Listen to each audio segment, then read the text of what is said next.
What's good, everybody, and welcome to another episode of the What's Good Games podcast, your source for video game news, commentary, analysis, and funny stuff every Friday. I'm Andrea Renee, joined by the blonde nerd, Miss Brittany Brombacher. Hello. Hello, Gov. And Christine Steimer is here. Hello. Welcome back, ladies, to the United States. It's good to be back. It is very good to be back. I am going to text my husband because one of the fine folks that we met in London got me a book about British slang. And my new goal in life is to say something every podcast, but I don't have the book.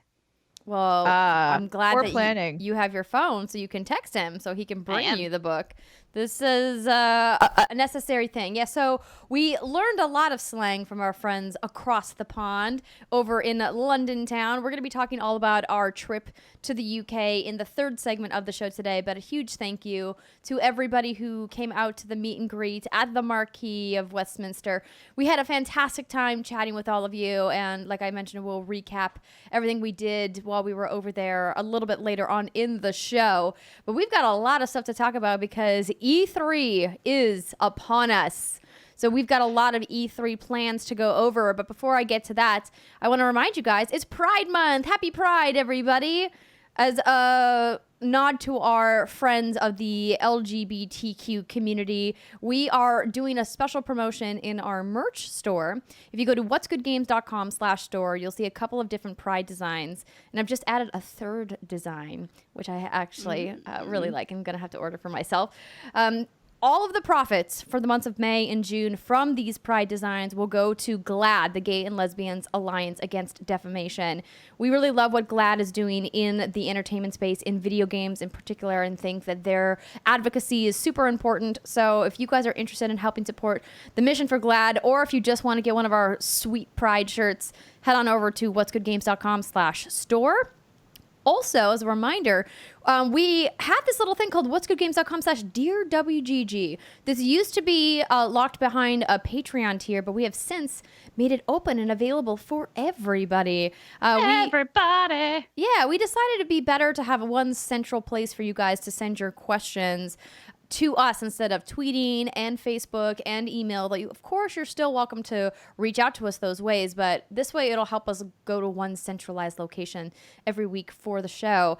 So we are going to be taking your questions during E3 on the GameSpot something station, and I always forget the name of this. Base Station. Thank you, Brittany. We announced this week that yes, we are once again teaming up with GameSpot to do some awesome content at E3 Thursday from 4 to 5 p.m. Pacific time.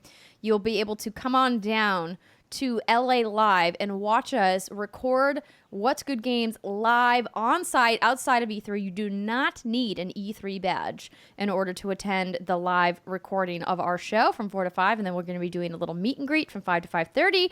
And if you guys are planning to stay or to come on down for Kind of Funny, they are immediately after us. So hopefully you guys can come down and go to both. It'll be a nice little Thursday evening in Los Angeles. But don't worry if you don't have plans to go down to LA Live next Thursday. It will, of course, be uploaded across all of our podcast platforms and at youtube.com/whatsgoodgames for you to take a look at next Friday. Then when we come back the following week, that'll be our big E3 deep dive episode, because we just don't have enough time to record a proper E3 episode on site because of all the other obligations we've got going on next week. But we hope to see you at the GameSpot meet and greet. We're really excited about that. Again, the GameSpot base station. If you guys want to get those details, you can check out whatsgood_games on Twitter, or any of our individual Twitter accounts. We'll be posting those details periodically throughout the week. But that's just the beginning, you guys. I should say that's just the end, because that's the final thing of the week. I'm actually going to be doing some stuff, and Brittany's going to be joining me at the EA Building Healthy Community Summit. So that was just announced this week as well. We're going to be speaking about how to help build a healthy community, since obviously What's Good Games is the best community out there. It's true. And we know just a few things about combating online toxicity, wouldn't you say, ladies? Yeah. Just a couple. Just a couple things. Hammer is one of them. We don't have any confirmation on if that's going to be available to watch anywhere. I don't believe it will be, but we'll report back next week or the week after. Don't you worry. And then Saturday, EA Play kicks off. I'm hosting the Star Wars Jedi Fallen Order gameplay reveal with one Greg Miller. And then I'm also hosting some new announcements for The Sims, which I can't talk about yet, a little bit later on in the day. That's going to be super fun as well. Plus, once we get into the actual E3 proper, I'm going to be hosting on the Facebook Gaming live stage periodically throughout the week. So you should keep an eye on my Twitter account as to which times I'll be at fb.gg on stage doing some cool developer interviews. They're doing more of a focus on content creators this year since they have this amazing robots community of people who stream on fb.gg. And so I'm only going to be on stage a couple of times, and the three of us will not be appearing there this year, but we will be appearing all together at the GameSpot base station.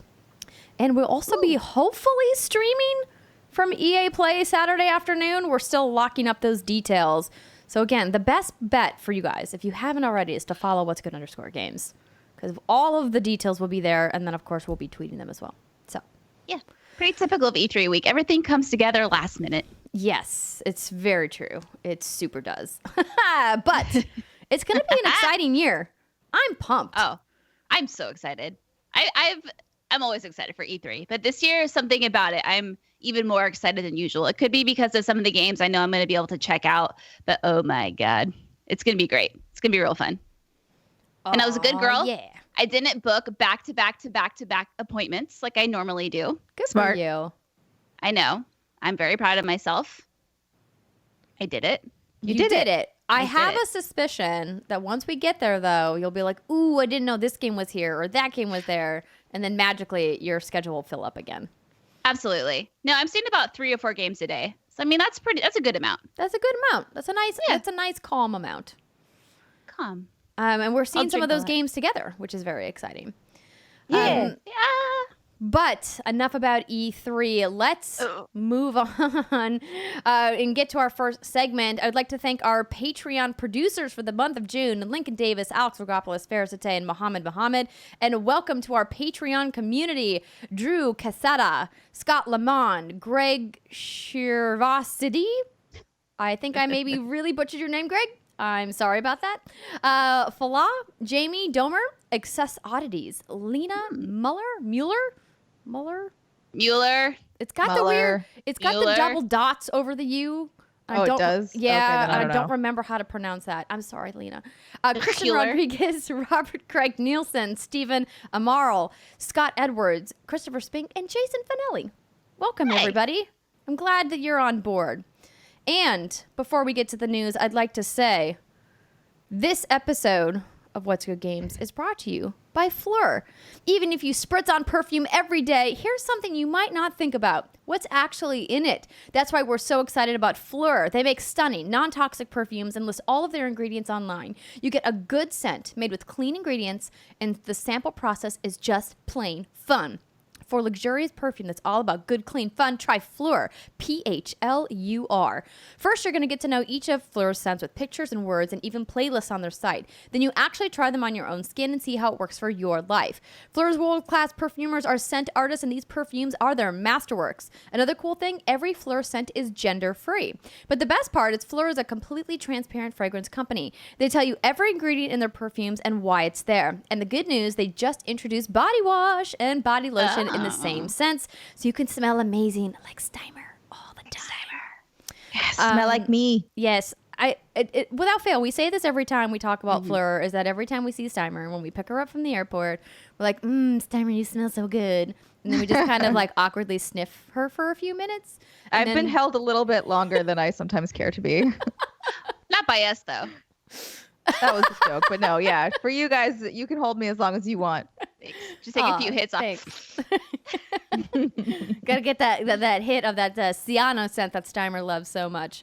If you guys want to smell as good as Steimer, you got to go to Fleur.com today and use promo code What's Good to get 20% off your first custom Fleur sample set. You get to pick 3 scents to try, and you get a credit towards a full-size bottle of your favorite one.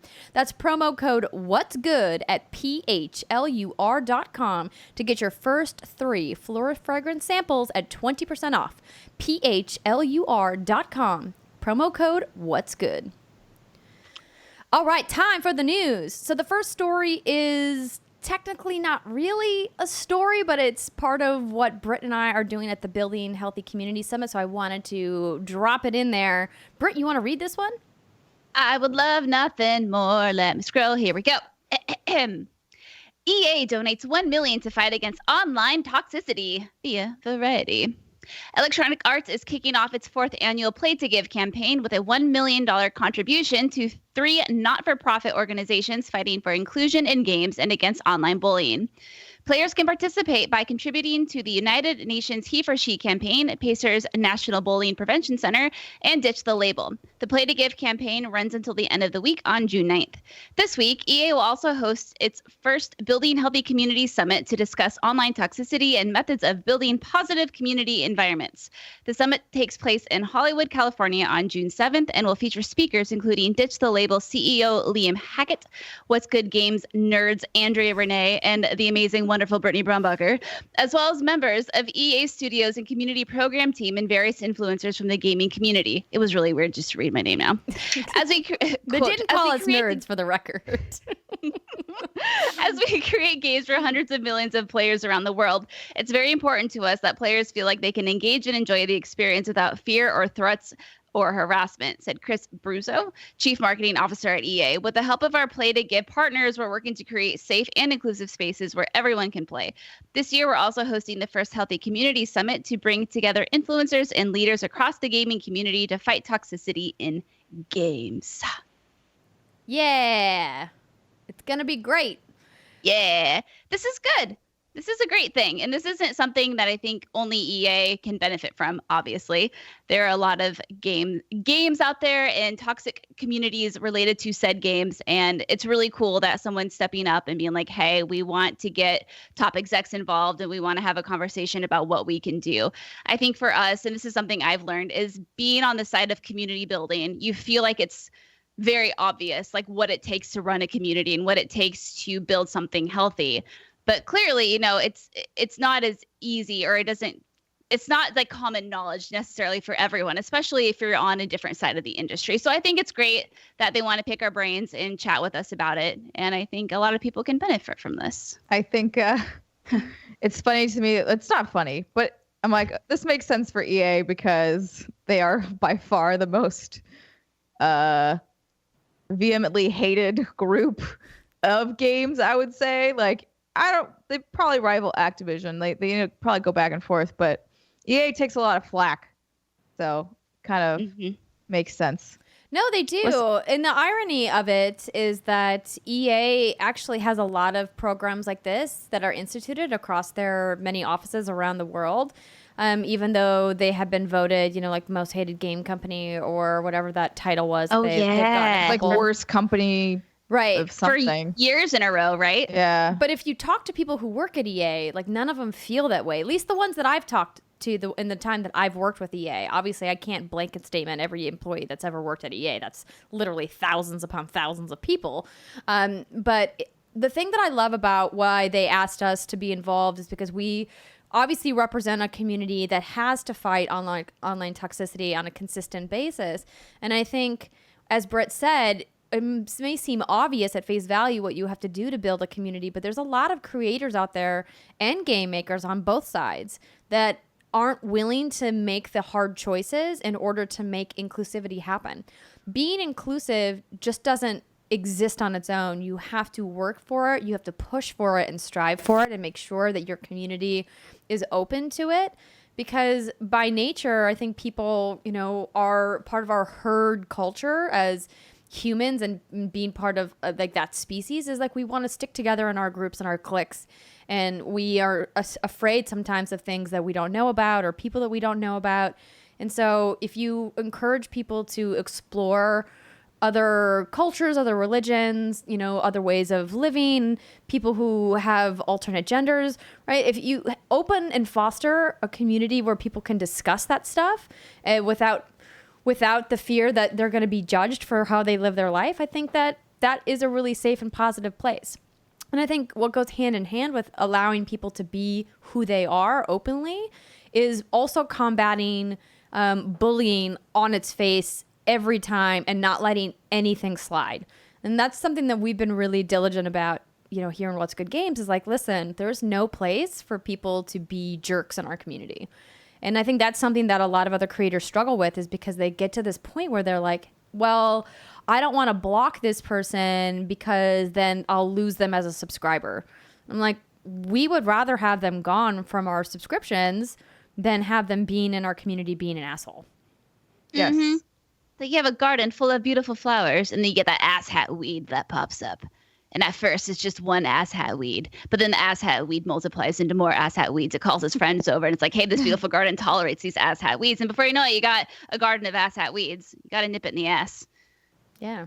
I believe in the bud for your analogy to continue. I missed it. But yes. Thank you, Steimer. But anyway, we're excited about that. We'll report back on how it goes. Next up. Also, I just want to real quick make a little disclaimer that we are missing the Pokemon Direct, so we will not be talking about it during this new segment. Correct. We are also missing the Google Stadia, which is we could probably just mention that now if you want to. Wait, what? Sure. What's Steimer? There's what? Stadia. There's Destiny 2 shenanigans. THQ is announcing 3 new games between like now and Friday, or tomorrow and Friday. I don't even know what's happening. It's E3 week, E3 pre-week. I was just going to say we missed the last Pokemon one as well, where they announced Pokemon Sleep because we were all in London. Oh, yeah. Did we miss it, though? I mean, technically. Hey, like I said, I tweeted about Pokemon Sleep, and then 20 minutes later was finally able to fall asleep, so it's doing something. It's some sort of weird magical app. The Snorlax powers came to me through the phone, and he put me to sleep. Oh, my God. It's magic. So speaking of which, I'll just cut right to that Google Stadia piece then, since we're talking about things that we've missed. So we're recording this early. If you're part of our Patreon community, you might have seen my vlog, which is up at patreon.com/what'sgoodgames. If you guys are interested, where I talk about how I have to leave early to go down for rehearsals for EA Play. And that means that we missed the Pokemon news and that we missed the Google Stadia news, which I'm kind of bummed about because I'm really looking forward to this. So Google Stadia's price, their launch info is going to be announced at Stadia Connect this week. So by the time you're listening to this, all of that has already been unveiled. So we don't really want to spend a bunch of time hypothesizing about what the pricing is going to be, when it's going to launch, because it's all going to be moot by the time you guys listen to this. But know that we'll obviously comment on it on the next show when we're all together post E3, and we'll dissect all of the announcements and everything they make. Yeah, dissect it. And I think about the pigs I dissected in middle school whenever I hear that word, and it's not a good memory. What, you don't like bacon? I love Pigs? bacon. We did frogs. We did baby pigs, and it's the chemicals that they use to preserve them that just make me so sick. Formaldehyde, yeah. Oh God, so bad. Anyway, that was random. All right, so Watch Dogs Legion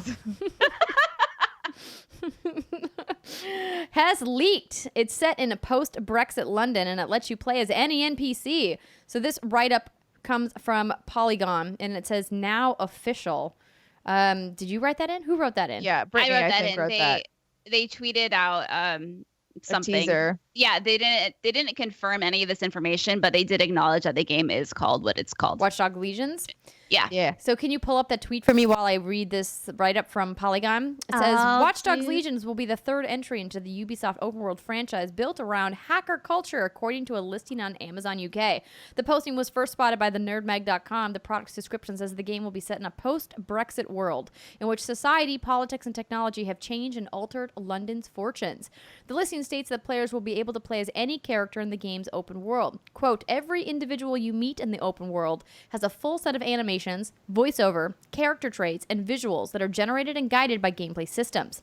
The product description notes London has one of the highest surveillance levels in the world, making this the perfect playground. Though there is no official count of how many security cameras are in the UK, the number has been estimated to be in the millions. Kotaku reporter Jason Schreier confirms that he's heard about the game's location and features. In fact, he writes, from what I've heard, this system is so ambitious that it's been causing the developers a lot of headaches and may have led to at least one delay.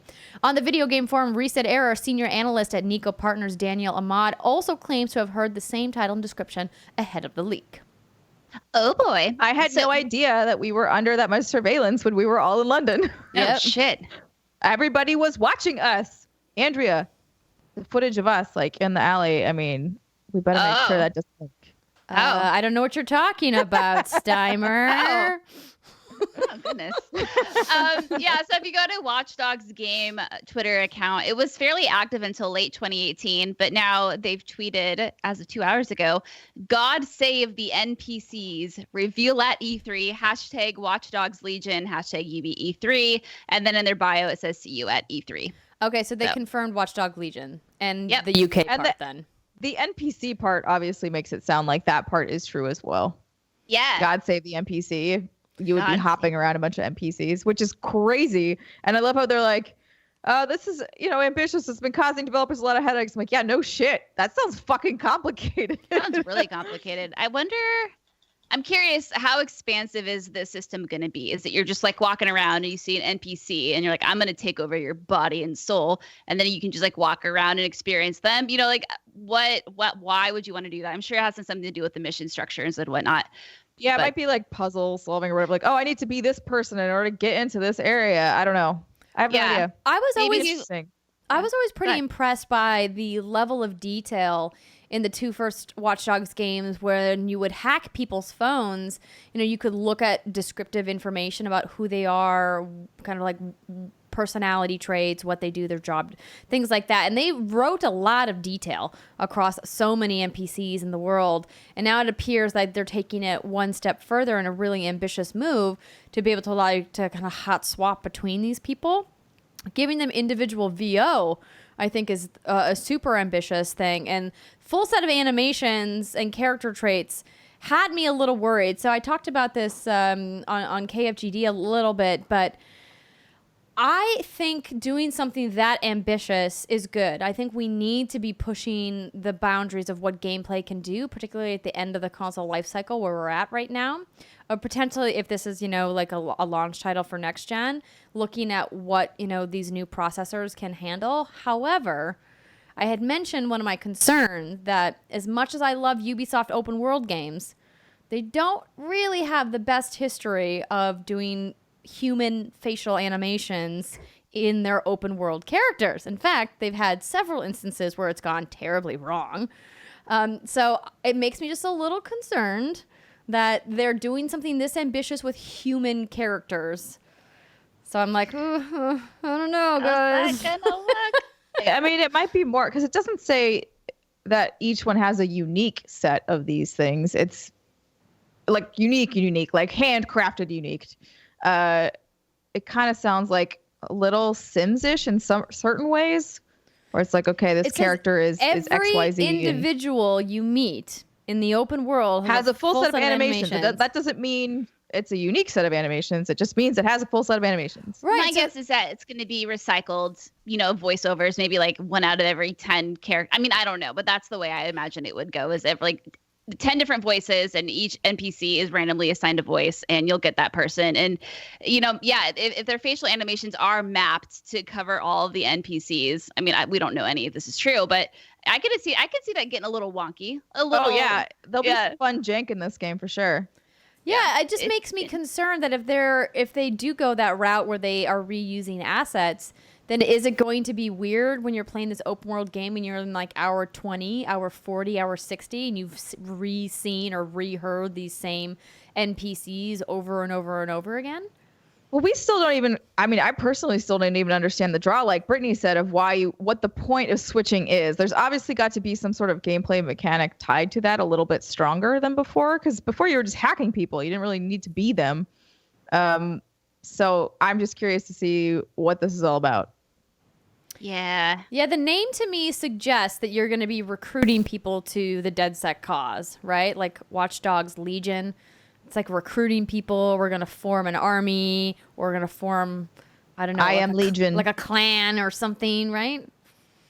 Don't know. I mean, yeah. I imagine, like I said, it would have something to do with the missions. Maybe, you have to, are you hacking the human or are you like you said, recruiting them? I guess that's I guess these aren't robots. You can't really hack humans. Never mind.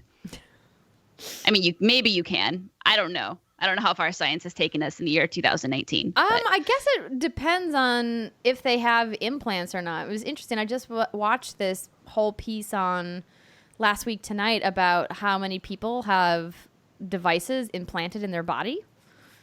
And it's a surprising amount, apparently, like 1 in 10. Wait, really? Yeah. Oh.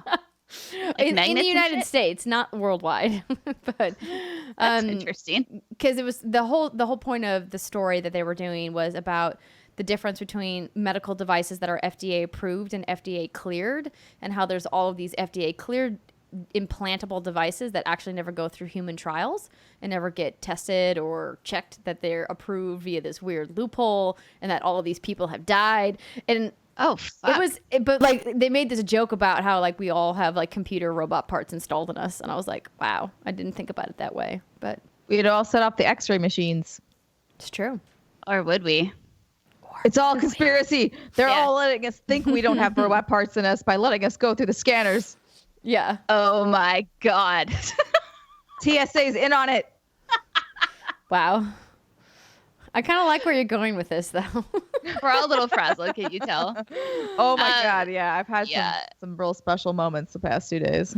Well, we all will become clear about Watch Dogs Legion at E3. E3 on Monday at the press conference. We will be there. And I have to imagine we're going to get some hands-on time with this at E3 as well. I'm going to keep my fingers crossed that we get to test it out and see what's going down. All right, next story. And Steimer, I'll have you read the one after this because I'm going to take this Destiny story. I mean, I assume. The next Destiny 2 expansion is Shadowkeep, and it's set on the moon. So this write-up comes from Polygon. With the Destiny 2 Season of Opulence data, players have data mined the announcement art for an upcoming Destiny 2 expansion, Shadowkeep. You would think that people would learn by now that your shit's going to get data mined if you release it. Yeah, you should probably know better. The image data mined from the new patch is likely for an in-game announcement, prompting players to pre-order. The announcement refers to Shadowkeep as the next chapter in Destiny's experience. By the time you listen to this podcast, this is another announcement that will have already happened. This comes ahead of Bungie's planned announcement for Destiny's next chapter, of course, which is scheduled for Thursday, June 6th. Today is Friday, June 7th. So you've already watched it if you're a Destiny fan. The image claims that players will return to the Earth's moon to take on terrifying shadows, and players will descend into a mysterious enemy citadel and become a slayer of nightmares. Ooh. Now, this part, Polygon, I don't know if I necessarily agree with.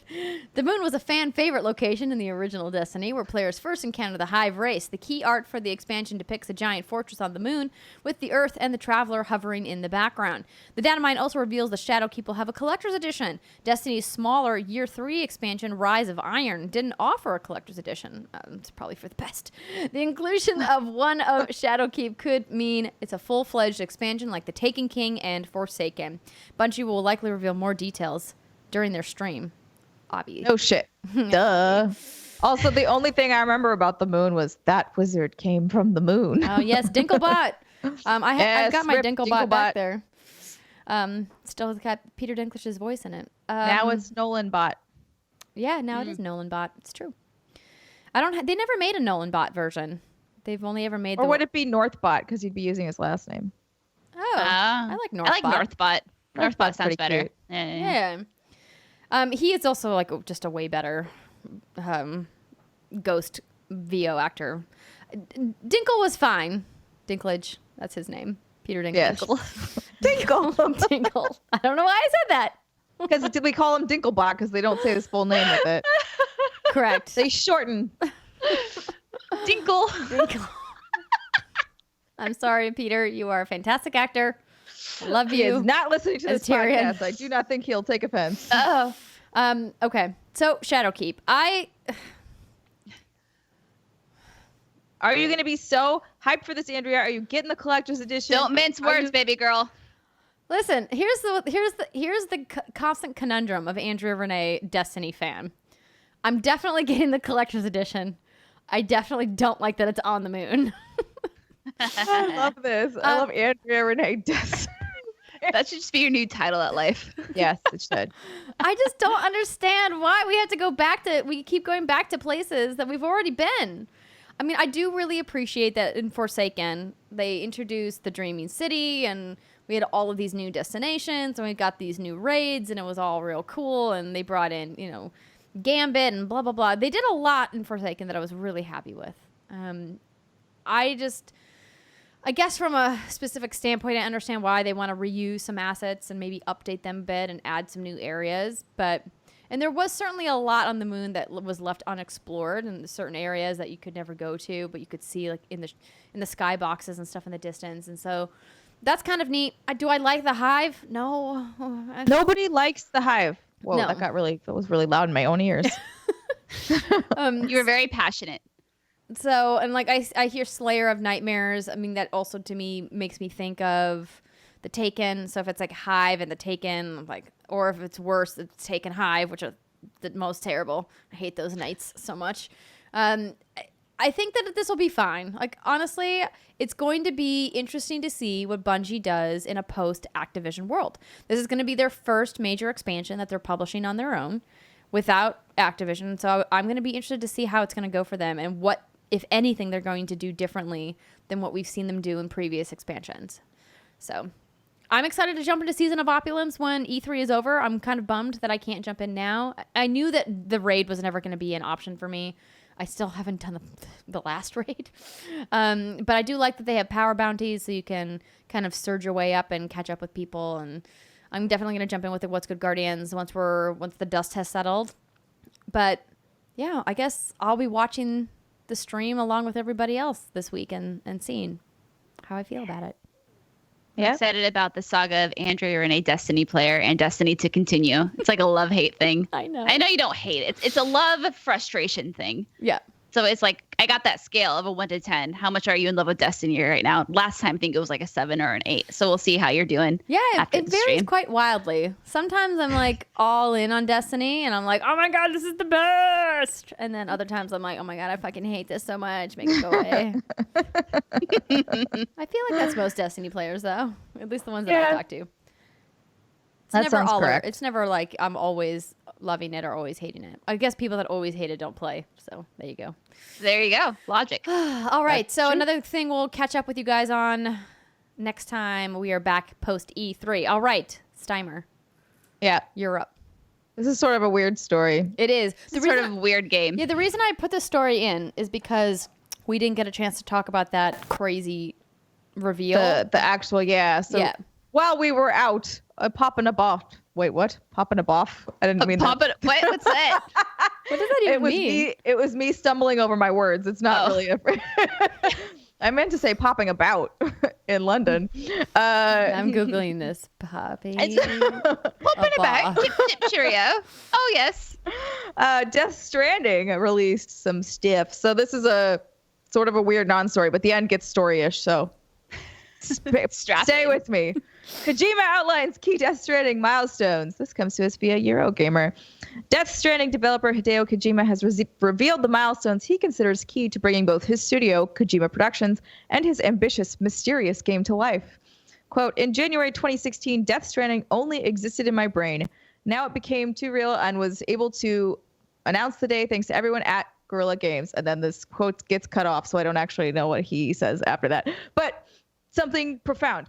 And then he posted a series of tweets that documented the notable milestones of his career since leaving Konami, confirming, amongst other things, that the scans and capture of stars Norman Reedus and Mads Mikkelsen were already done and dusted by the first half of 2016.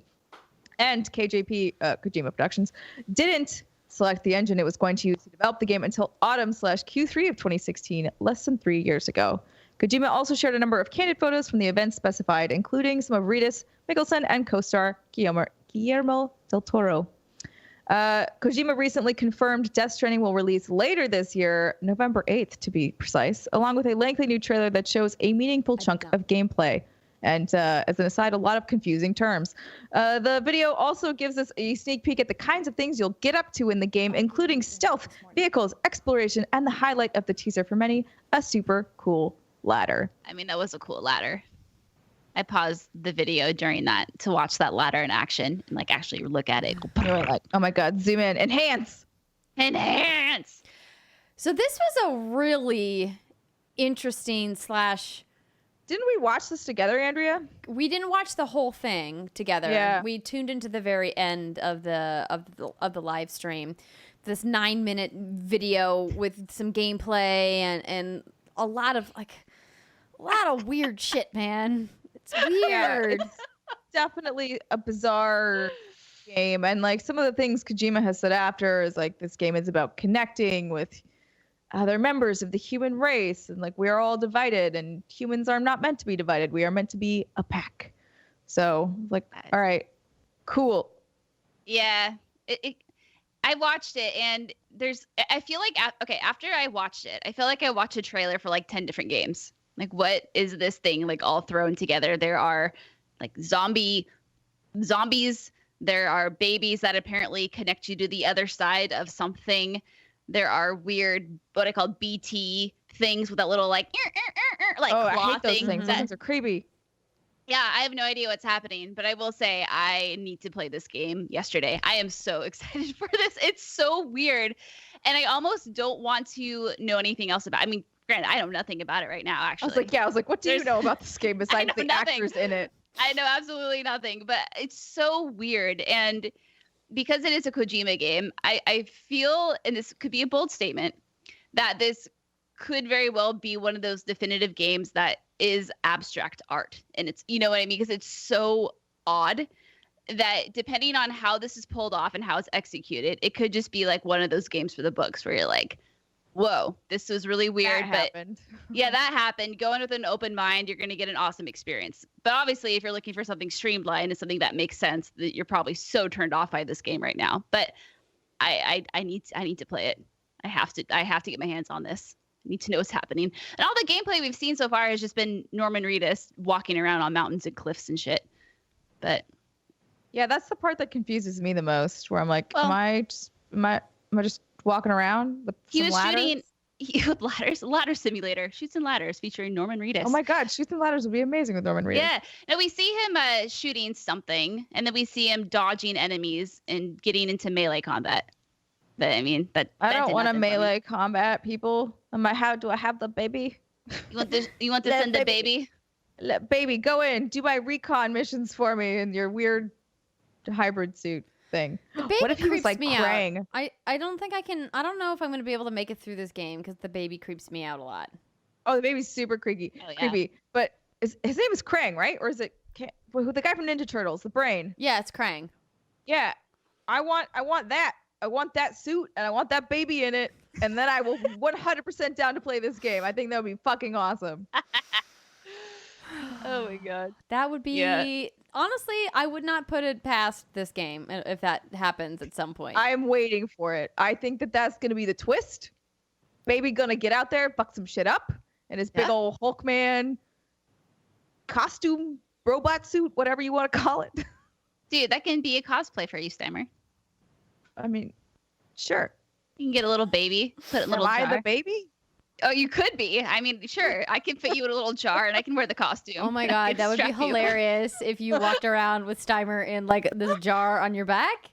I don't know how we would logistically make this thing happen, but just the idea of it, I feel like this needs to be something somebody draws and sends to us.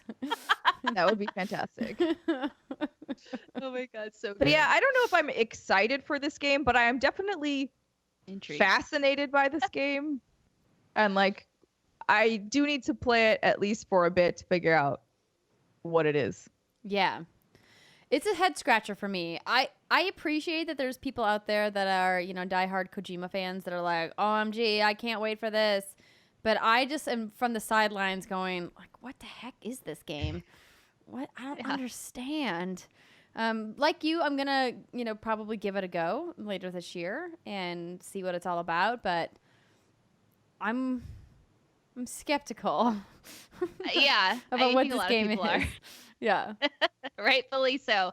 So then it gets interesting because Jason Schreier, the knower of all, said, okay, before the official release date was announced, he was tweeting, and I think he said something along the lines of, it sounds like Death Stranding is going to get its release date. It's going to be sooner rather than later, whatever.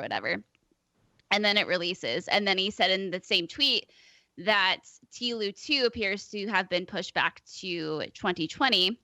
And then I was like, okay, so we get Death Stranding this year from Sony, like the main exclusive.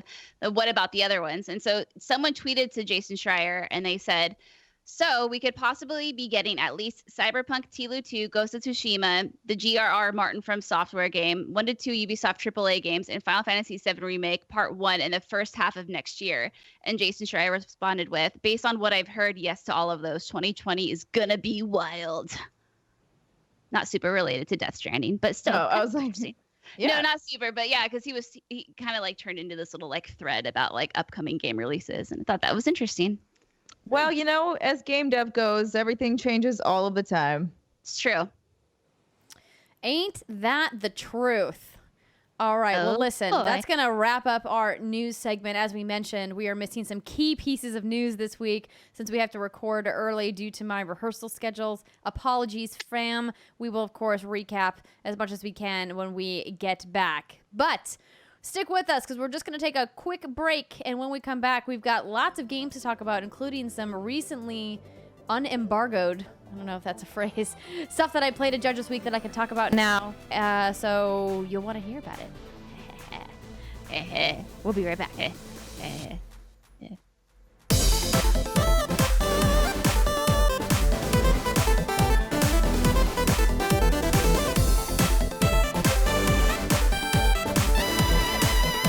Welcome back, ladies and gentlemen, to segment 2 of the What's Good Games podcast. This is the part of the show where we tell you what we've been playing. But before we do that, I want to talk to you a little bit about a brand that I love, Stitch Fix.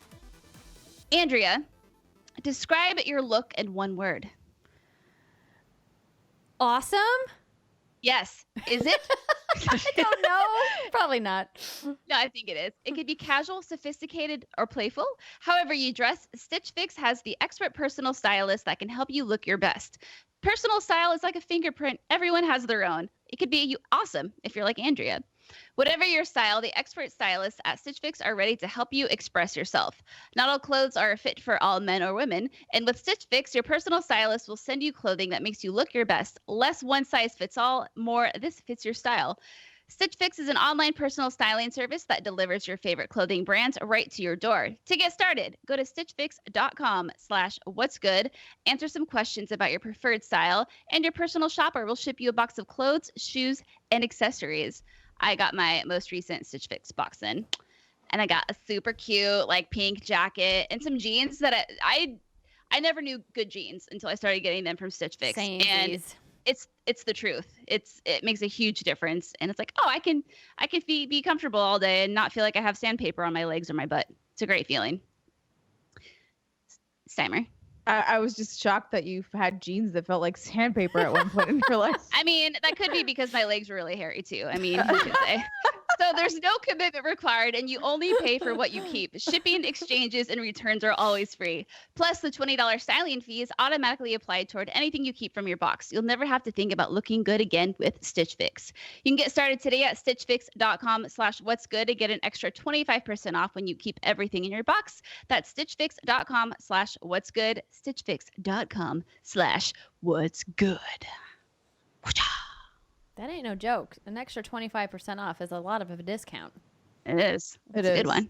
Mm-hmm. All right. So let's talk about some games. The thing I want to talk about first, before we get into some of the stuff that you guys are playing, just because the embargo lifted while we were in London, is Call of Duty Modern Warfare. Did either of you watch the trailer that they released? Yes. Mm-hmm. So good. I had the opportunity during Judges Week to go to Infinity Ward and to see a demo, 2 demos of 2 different missions in the single player campaign, and to hear from a variety of members from the development team there. And they really did a deep dive with us in some of the work that's being done on this campaign. And I was very excited in the first place that they brought a campaign back to Call of Duty. I absolutely appreciate what Treyarch did with Black Ops 4. I thought it was the right call for their studio and for that franchise. Just for me, as a Call of Duty player, I prefer the single player campaigns, and I just dabble in multiplayer. But I know that I'm in the minority in worldwide Call of Duty players, so I was pretty pumped when they said that we were going to get a look at the campaign. So they revealed the name to us, and we all kind of looked around like, I don't know how I feel about them kind of rebooting Modern Warfare. But then they made a very good case as to what they're doing. So we heard from Taylor and Jacob, who are the narrative leads. They're former Naughty Dog developers, and they're now, they've been working with Infinity Ward for a while, and so they're kind of at the helm of the story of what's happening in this reboot of Modern Warfare. What they described it out was relevant headline situations where players impact a complex world that mirrors our own, continuity and consistency throughout the campaign. They have the thing that they mentioned was Jaws, not Saw. So when you think about the movie Jaws and the movie Saw, they don't want something that's like super grotesque and in your face and kind of like shock horror. They want something that's more intense and mature, and it kind of like builds in intensity throughout the campaign, which I thought was really interesting. So they want that intense and mature nature over gratuitous body count and gore. And so I really appreciated that, because a lot of times in these types of war video games, it is a lot about body count. And then they also mentioned it being more authentic and gritty, not superhero caricature, which is what a lot of military sins sometimes end up being, which isn't a bad thing. Again, it's just a different style of game. And they said, hey, we've done that. You know, we've given you these bombastic popcorn blockbuster campaigns in the Call of Duty franchise, and we wanted to do something a little bit different this time around. And so they showed us two story missions. The first one was after a terrorist attack in London. And this really just felt ripped from the headlines in a kind of disturbing way. So I'm not going to describe the whole of what we saw, but essentially after this terrorist attack, this bombing in London in Piccadilly Circus, which is crazy because we were like just there, the military is sent in to find this terrorist cell that's hiding in a flat in London. And so you are part of this covert team that goes on this super stealth mission to take out or take prisoner everybody that's inside this house. And so, you know, we've got the night vision goggles, we got all the crazy gear that they're wearing, and, you know, they're very slowly and quietly moving through this house, like systematically taking all of these terrorists out as they move through the house. And what I thought was really kind of disturbing about watching this is the photorealism and the animation in the game is unreal. Like the amount of tech that they've put into this Call of Duty is really, really impressive. And what I really appreciate about that is that I think there are studios like Activision with their slate of developers underneath them that have the ability to do that kind of technical innovation because they've made so much money that they can really take the risk to develop some of that stuff. So one of the things that they mentioned to us when they were talking about the animation and this photorealism that we heard from the animation team, Joel, who was the studio art director, talks about the photogrammetry technology that they're using in this game, and about how it's an advancement on the technology in the last few years, in that they used real life capture locations where they went out into the world and took photos of, you know, burnt out cars from the California wildfires and other various locations, and then imported those real images into the game. So when I talk about it being photorealistic, it really is photos of real things that have now been animated into the game so they look real, which is kind of wild to see. They've also added things like you know, complex characters, you know, pushing the boundaries of the medium. Where did my notes go? Oh, microtiling is the other thing that I wanted to mention. So they scanned a bunch of employees that work at Infinity Ward to use them as bodies inside. So if you go through scenes where you see bodies on the ground, those are like actual real people bodies. That's disturbing. Yeah, no, it is. And that's the thing that I think I really walked away from. So, you know, going back to this demo that I saw, so as we're moving through, these aren't soldiers that you're killing. These are people in plain civilian clothes. They're a terrorist cell, but they're not dressed like this kind of idealized version of a terrorist that you might see on the news, right? People holding machine guns or automatic weapons and things like that. Like, these are just people in regular street clothes that are not wearing gear, military gear of any kind, that are like at a kitchen table looking at maps, plotting out their next attack and things like that. And it was really disturbing. It was really gritty in a way that I wasn't expecting. And I kind of walked away from it going, I don't know what they're trying to accomplish here. On one hand, I'm really impressed by all of the tech that they're pushing into the game through animation, through lighting, through sound design. And I really appreciate that they're trying to do a gritty take on a narrative. But at the same time, the line that they're towing is a very dangerous line for a video game. Because Call of Duty isn't an interactive story where you're selecting narrative options and kind of doing like a walking sim. This is a game where you kill people. You kill a lot of people in Call of Duty games. And part of the fantasy of some Call of Duty games is that you get to be like a super soldier, right? Especially where the Modern Warfare franchise has gone over the last couple of iterations in the franchise. You really are kind of like this weird space soldier with all these super abilities and these biosuits and these crazy mech arms and booster legs and all this stuff that they've added.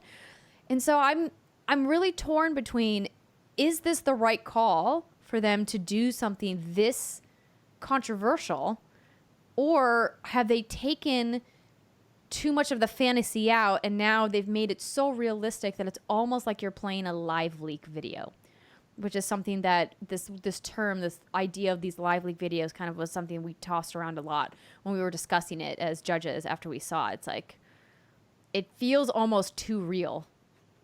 Interesting. So it sounds like other folks who saw it also felt the same way you did. Is that the case? Yes. So I think we all walked away very impressed with what we saw. And I think Call of Duty absolutely needs to reinvent itself from time to time in order to stay relevant, because they've been dominating for so long. People are going to get bored with the same formula. So I think it's smart of them to take a different approach. And I just am really curious to see how it's going to play out long term. The second scene that we saw focused on the freedom fighters. So something I didn't mention is in Modern Warfare, there's going to be two major factions that you play as. It's the tier 1 like combat operators, which are your traditional, high-end military people that are equipped with like super gadgets, super weapons, very powerful, have all like the body armor. And then you've got the freedom fighters, who are people who come from these regions where the terrorists live and that have suffered cruelty under terrorist rule, and they're trying to fight back as our allies. So it does a lot feel like the parallel between what happened in the United States war in Iraq and Afghanistan, between the allied forces, whether it be, UK or US troops or any of our other allies, and the freedom fighters that we're working alongside, Iraqi or Afghani locals who are on our side trying to, fight alongside us. Like, the parallel to that is uncanny. Like, it's there, it's plain. And so you get to fight as these freedom fighters on the other side and kind of see where they come from. In particular, this young boy and this young girl. You see their town get attacked by these Russian soldiers. Once again, the Russians being the bad guys, as they always are. And how they escape and watching their family members get, brutally murdered in front of them, and them fighting to survive and almost getting killed themselves in this scene. And it's really difficult to watch. And I don't know how we're going to play through that as a player. I'm kind of hoping it's just like an extended cutscene, but it didn't look like it. It looked like they were live playing this demo. We didn't get to play, of course. So I was a member of the Infinity War team that was driving the demo, but I'm concerned. Like, I'm like super conflicted, and I don't know what to do about it. I've noticed that when it comes to certain things in video games that you tend to feel uncomfortable, right? Look at the, what are they called? The newts? Is that what they're called? Yeah. Mm-hmm. Yeah, I know you struggled with that. And then there was another instance of something similar. And then I think Steimer and I tend to have the mindset of it's a video game and we can kind of just like shut that off, unless it's a dog. If there's a dog in a video game, then I'm like, no, what are you doing? But no, it's interesting because I see what you're saying. And as video game technology improves and as, we have the technology to draw in from these real world parallels and translate that into something that looks like almost, like you said, like a live league video, it's going to be interesting to see how people react to that. I think this is probably just a natural evolution of the industry, right? Games are going to become more and more visceral. And I don't know if that's something that should be, what am I trying to say? Should be pushed up against or pushed, what am I trying to say? Pushed back on? Pushed back on. Yeah, that's what I'm trying to say. Because, if you look at video games as art, I feel like it can convey emotions. And the more realistic the game is, and obviously I think the more in tune we're going to be with the message that those games are trying to push. But then it raises the question, is there a fine line? Are we going to get to a point where these modern warfare, these war shooters are going to be something that's a little too touchy because of how realistic they are? And it's going to be interesting to see because I've never had that. Especially the modern warfare franchise has always been controversial, but even, I am curious to see it because I'm curious to see what Andrea is saying in action a little bit more of like just how that hyper realism. I wonder if it, at some point once we get graphical fidelity that does look much more like you are playing a live video or you are playing a movie, if it could potentially breed like more insensitivity to certain events like this. Like if you're like, oh, well, whatever, that I went through that in this video game and I did this thing and it's fine. But then when things happen in real life, maybe you are less shocked by them because there are things that are happening in games that do feel more real than they ever have before. Like obviously with the very first Modern Warfare, I haven't played through a Call of Duty campaign since Modern Warfare 2. Wow. Because I've played them and I have not finished any of them. And they're not even long. So that should tell you how much they've held my attention. But I still remember the first one and playing through it. And I remember distinctly when you die, like when you have like the killed in action screen that comes up. And I remember I was still living at my parents' house and I was talking to my dad and I was like, wait, what? Dad, what does KIA mean? And he's like, killed in action. And I was like, but I'm the hero. Like, I can't die. What do you mean I died? I don't die. So I had like that weird moment there that kind of stuck with me. And obviously there are other great missions in that game too. The ghillie suits are great. So it's just like, I am curious to see how they are taking this and trying to transform it while also seemingly incorporating more of the disturbing nature of Modern Warfare 2's airport scene, where it's just kind of like, we're gonna make you uncomfortable. Although the airport scene was skippable, but now it's just like, no, here's the whole game. Here, we're gonna make you feel something odd, and like I guess I'm wondering if that's what Call of Duty people expect or would be surprised by. Well, I have no doubt that they're going to have a scene that's as uncomfortable as that scene, because while they were talking about authentic realism and how this is the most realistic game that Infinity Ward has ever made, and that they've exhaustively researched this, and that they've proactively ripped these provocative subject matters from real headlines, they say that, I wrote this quote down during the presentation. It's gameplay ripped from the headlines that only Modern Warfare would, quote, have the guts to show. So I don't know what that means, but to me, I think it's intriguing and interesting, and I think it's necessary for them to go to that place in order to connect with fans who have walked away from Call of Duty. And so I'm not saying this is a bad thing. I'm saying making me uncomfortable means that they made me feel something, and that is in and of itself an accomplishment. And yeah. I think that it's important for us all to potentially look at subject matter that's ripped from the headlines and recognize how it makes us feel, because so often we just ignore it, or we push it away, or we distract ourselves from all of the terrible things that are happening around the world. And if they can kind of put it front and center in your face in this really hyper realistic way, then maybe that's a good thing. Maybe what they're doing is saying, hey, we need to have a collective moment where we recognize that this isn't a fantasy, that this is a reality. Maybe that's the angle that they're going for with it, which I think is a really interesting one. And so there's definitely a lot more to learn about what's going to happen in this game and about these factions and how they're going to work. And of course, we can't anticipate, a multiplayer reveal later in the summer. They traditionally do their multiplayer reveals, I believe, around August. And so we didn't talk about multiplayer at this session, but, they just went through exhaustive details about the tech that's involved in this game, from the new engine that they built just for their Modern Warfare, from their tech studio in Poland, talking about cloth rendering and how one of the engineers was talking about how proud he was about how the ghillie suit looks in this game. That's amazing. And like the individual motion on the little pieces of the ghillie suit, talking about 4K, HDR, ray tracing, geometry, dynamic GI and reflections, and the volumetric lighting, the spectral rendering, like all kinds of cool nerdy stuff when it comes to the tech of the game, that I think so often Call of Duty games get overlooked how spectacular the tech is and how smooth these games run.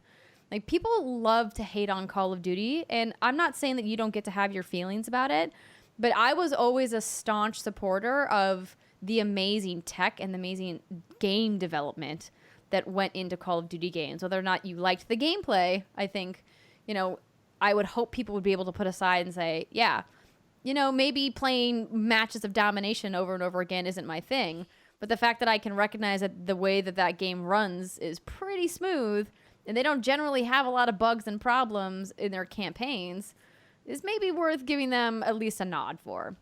So there's oh, go ahead. No, go ahead. I was going to say there was just an interesting quote that I started reading this PC Games and article, and it's interviewing some of the folks that worked on the game. And this quote stuck out to me because I think it's applicable to more of what we were talking about before with the uncomfortable nature of the subject matter. He said, I think this is Jake Minkoff is saying this. Yes. I think there's a tendency to feel like we can't do things that Homeland or American Sniper does. TV and movies get to tell these relatable, realistic, relevant, and provocative stories that really touch people. And basically, and then another guy interjects, and they kind of are talking about how it is acceptable for other mediums to kind of touch on these subject matter, but it hasn't yet really been as much for games. So anyways, I thought that was interesting. It is, but like the thing that I would say back to him is because it puts the gun in your hand when you play a video game. Yeah, it's obviously a lot more interactive than a TV or a movie. So yeah, that to me is the thing that I, especially in today's political climate, particularly in the United States, I can't necessarily speak for other countries around the world, how they'll feel about the nature of this game when it comes out. But with all of the gun violence that's happening in the United States, making a photorealistic game where you're shooting people that look like real people versus a game like Destiny where you're shooting made up aliens with like laser guns, it's something that I think is worth pausing and at least having conversation about and having a dialogue about and going, is this the right call? Do we want to be telling this story in this way where we're giving people the agency to kind of feel empowered to murder somebody that looks like a real person? I don't know. Open-ended question to think on. And again, it's interesting because the envelope's being pushed, right? In video games, we've had the opportunity to shoot normal-looking people, but it's never really felt... I've never ever, except for the no Russian scene, that one kind of gave me pause. And again, any scene with the dog, but I've never felt uncomfortable with that. And it's not because I'm a cold-hearted killer or anything. It's just I have this switch where I'm playing a game. It's like, okay, I can switch this off. I don't think this is like actually a thing I'm going to do in real life by any means. Of course not. So I'm really curious. Yeah, I'm curious to see how I'm going to do with this, because it sounds like you're not the only one who gave it some thought and pause after you saw it in action. Yeah, the game that immediately came to mind after I left the demo was Spec Ops: The Line. I don't know if either of you have played that game, but that game also pushed a lot of boundaries in narrative, talking about what is and isn't acceptable in war scenarios where, you're killing civilians and things of that nature in really kind of brutal ways. And that game had a lot of other technical problems, so I'm not trying to compare these at all, but just narratively, it reminded me of how they really pushed some boundaries with what was really allowed for game developers to tackle. And so I think that this is the right call for them to go to this place, because otherwise it's just yet another Call of Duty, right? And so now they're at least, having the guts, as they call it, to go there, to go to that place. Whether or not it's going to be successful for them remains to be seen. It's going to sell so much. Let's be real. Of course it will. It's Call of Duty. Actually, I also read that they're so committed to this gritty and realistic tone that they're not doing zombies in this game. Did they talk about that? Did not talk about zombies because I didn't ask. I just assumed, because it was a reboot of Modern Warfare, that we weren't going to see any zombies. Like I had mentioned, they were not talking about multiplayer, so I didn't even bother asking them about like Battle Royale or multiplayer modes or how they're going to broach this idea of photorealism and rip from the headlines in their multiplayer, which is clearly, not meant to be this realistic, gritty experience. It's designed to be fun and fast and photorealistic esports. zombies. So I don't know how they're going to approach that. We're hopefully going to get more details about what they're doing with, their multiplayer modes. Like I mentioned, I don't anticipate them happening at E3. I anticipate them happening. Historically, they've always done it later in the summer. So, okay. Enough about that. Thank you for letting me talk. I didn't get an opportunity to chat about that, but I thought it was something worth discussing. Britt. Yes. You have been playing Dauntless. I have. Yes, I've been playing Dauntless, and it's kind of the best thing ever. So yeah, like Modern War, hearing you talk about it, Andrea, is kind of what turned my crank, flipped my switch, floated my boat, if you will.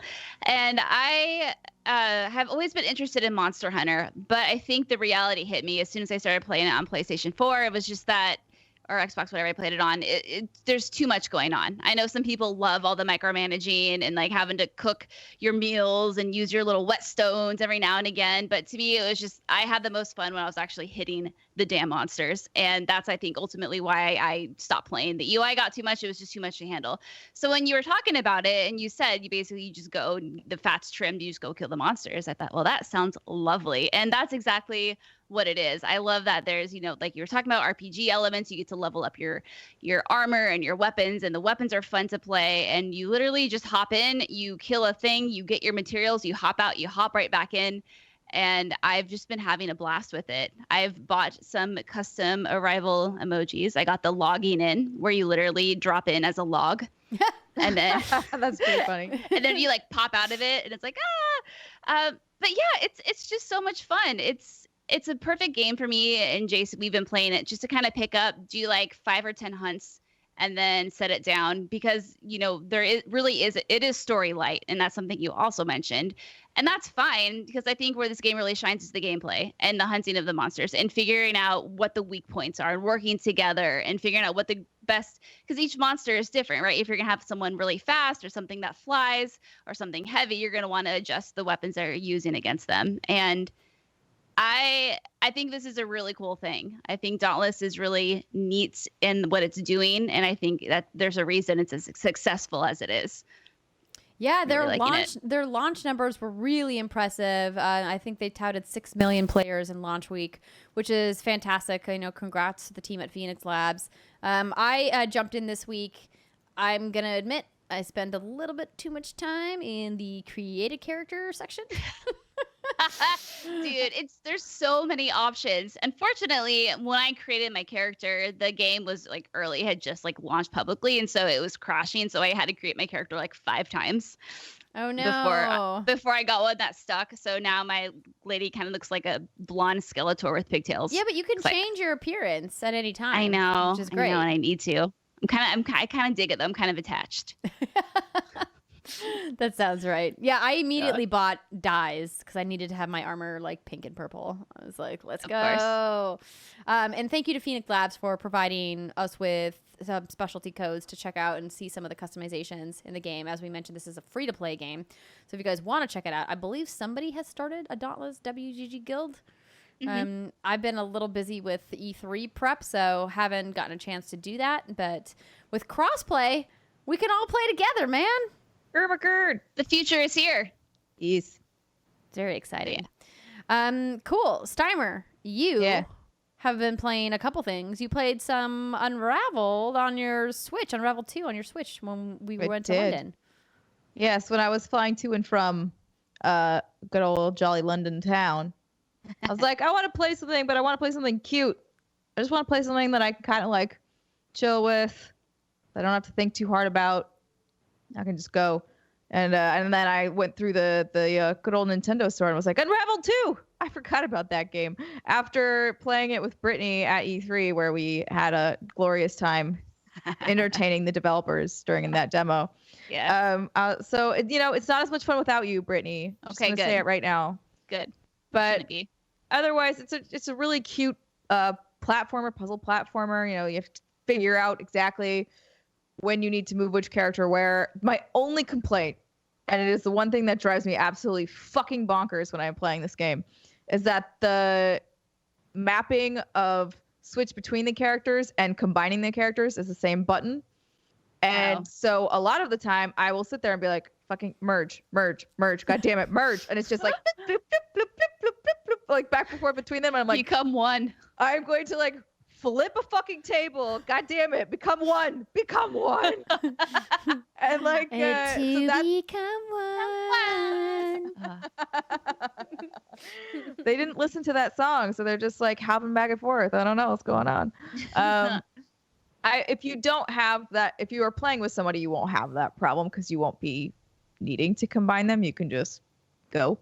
But otherwise, I really do enjoy the game, and I think it's really cute and well designed, and the levels are well designed. So I'm having a good time with it. It is a nice little jaunt. Just as a refresher for people, Unravel 2 is the follow-up to Unraveled, where you play as Yarny, and then Yarny has a little buddy. Another Yarny, a blue and a red one. When you combine, you make a purple Yarny. And so it's designed. You can change colors. Oh, really? Yeah, you can customize your Yarnies. Nice. That's awesome. Yeah. And it's like a little puzzle adventure side scroller. It's cute. Side scrolling. I'll never forget when Unravel was unveiled at EA's press conference that one year. So adorable. The sweetest thing ever. It was very, very cute. Ugh.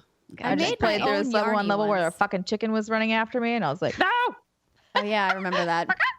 Don't you eat me! Why would a chicken want to eat yarn? Because they're stupid. Chickens are stupid, and they just eat things. That sounds right. They taste so good. That checks out. You also dipped your toes into the waters of rage, too. Yeah, when playing this, I played that over the weekend. I am kind of digging it. I don't hate it. I don't think it's the world's greatest game, but so yeah, if you're like Rage 2 came out, I'll be like, yes, young child, it did. So it's basically a open world first person shooter with some superpowers and some driving. And the driving, as usual, I can take or leave, but I dig the shooting and I dig the powers. I need to go get more of them. They are scattered about. And you have to kind of nanotrite abilities. Sorry? The nanotrite abilities? Yes. So yeah, I'm going to be completely honest with you. I listen to podcasts while playing this game. I do not listen to the story. Oh, okay. Wow.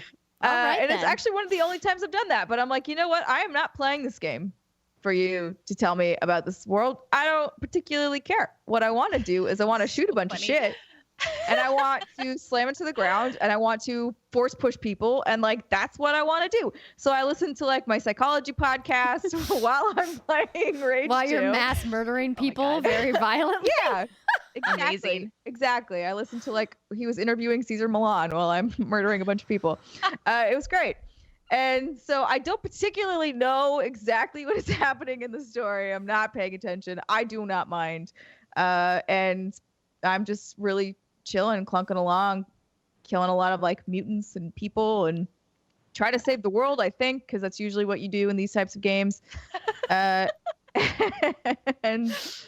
the only thing, that I don't even mind it actually, because the driving's not that bad. The roads are wide enough where I don't feel like it's not like Days Gone where you're like, oh my God, driving on these narrow fucking pathways, stupid motorcycle, and I'm hitting a tree and I flew off the thing. Like, no, that's not what this is. This is like, okay, cool. I can take a nice, long, leisurely drive. The map is not too large, so whew, thank God there. And I actually looked it up, and I was like, how long is this game?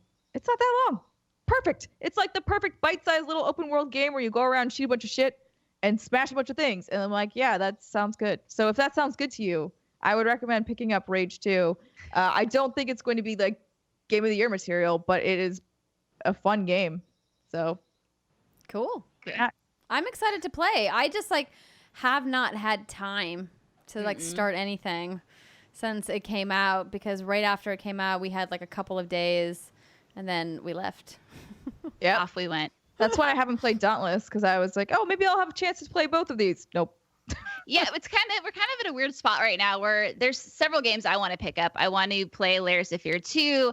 I want to do Chaos Bane, and then there's another game out called Super Kane Magic Zero. That's like a really cute co-op action RPG. But yeah, like with E3 right around the corner, it's like, what's the point? I'm gonna start it, and then we're not gonna be able to play it for like at least a week and a half or something. So, yep. But you have been playing Observation. I have, because this is a 5 to 10 hour game, so I think that's doable. Yeah. Right? Reasonable goals. 2019. Yeah. So Observation is developed by No Code, published by Devolver Digital. It's on the Epic Game Store and PS4.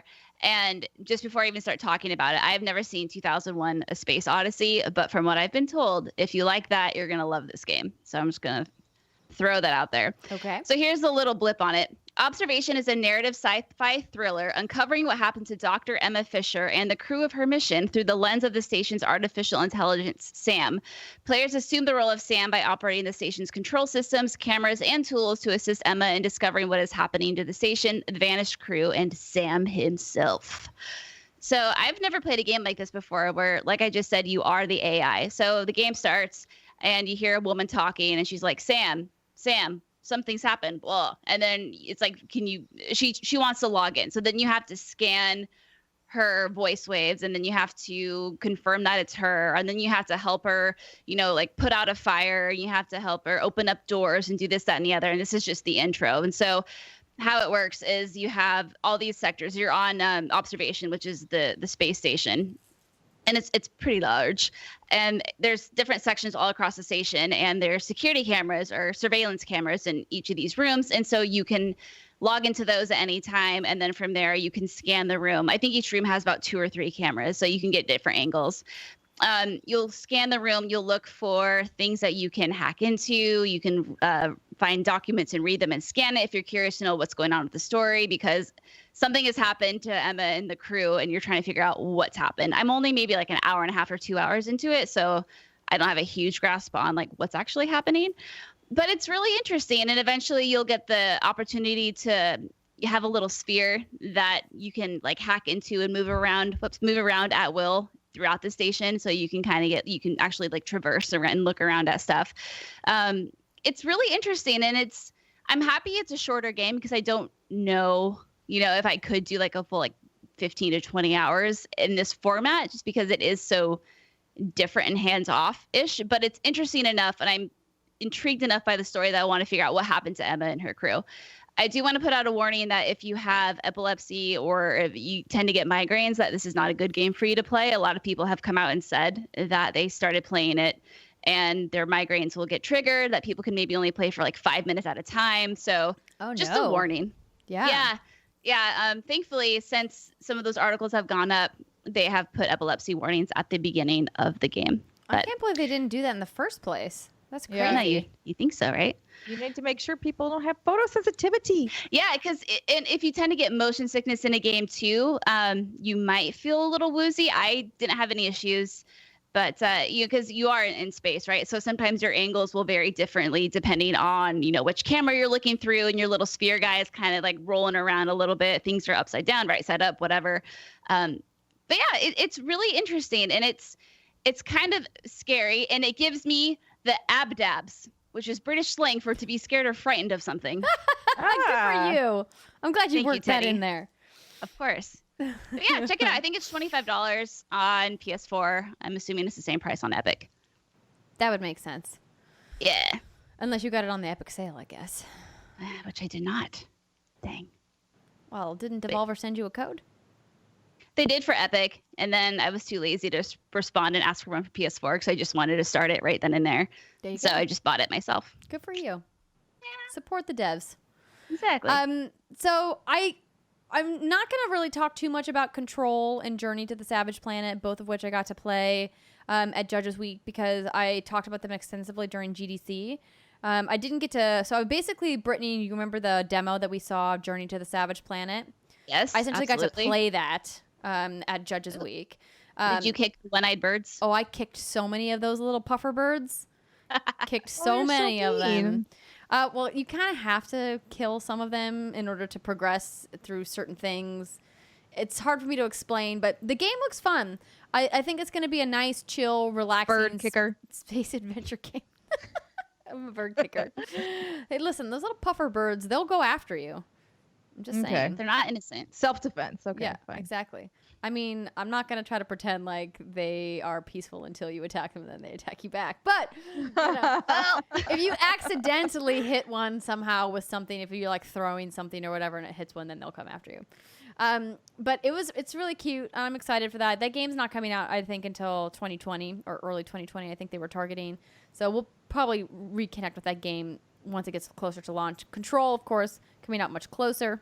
It's coming out, I believe, in the end of August 24th, I believe, August 27th, one of those dates. One of you wants to look that up real quick. So I got to play a different demo than what we played at GDC. This one was more story-based. Was really challenging from a gameplay perspective. I think it's going to be interesting to kind of play that game from the beginning because they kind of dropped us a little bit too far into the story, and I kind of felt lost. Sometimes that's a unfortunate byproduct of showing a vertical slice of your game to members of the media, is that they want to show you, you know, what the game is capable of by showing you later things, but the unfortunate part is you don't know what the heck you're doing. Yeah. It's August 27th, by the way. Okay, thank you for confirming. But the other game I got to play, speaking of short and sweet experiences, is Trover Saves the Universe. So this is a game that's on PSVR or on regular PS4. So you can play it in VR or not, if you prefer. This is from Squanch Games. This is the panel that I worked with Justin Roiland on back at PAX East. And, of course, Squanch provided me with a code for the game. If you like the humor of Justin Roiland and Rick and Morty, I think that you will enjoy your time with Trover Saves the Universe. It's definitely quirky and fun. It's from the team that made Accounting Plus, so there's a lot of that same humor in the game as well. And I'm just really enjoying it. It's a nice, peaceful, easy thing to just pick up and play for a little bit.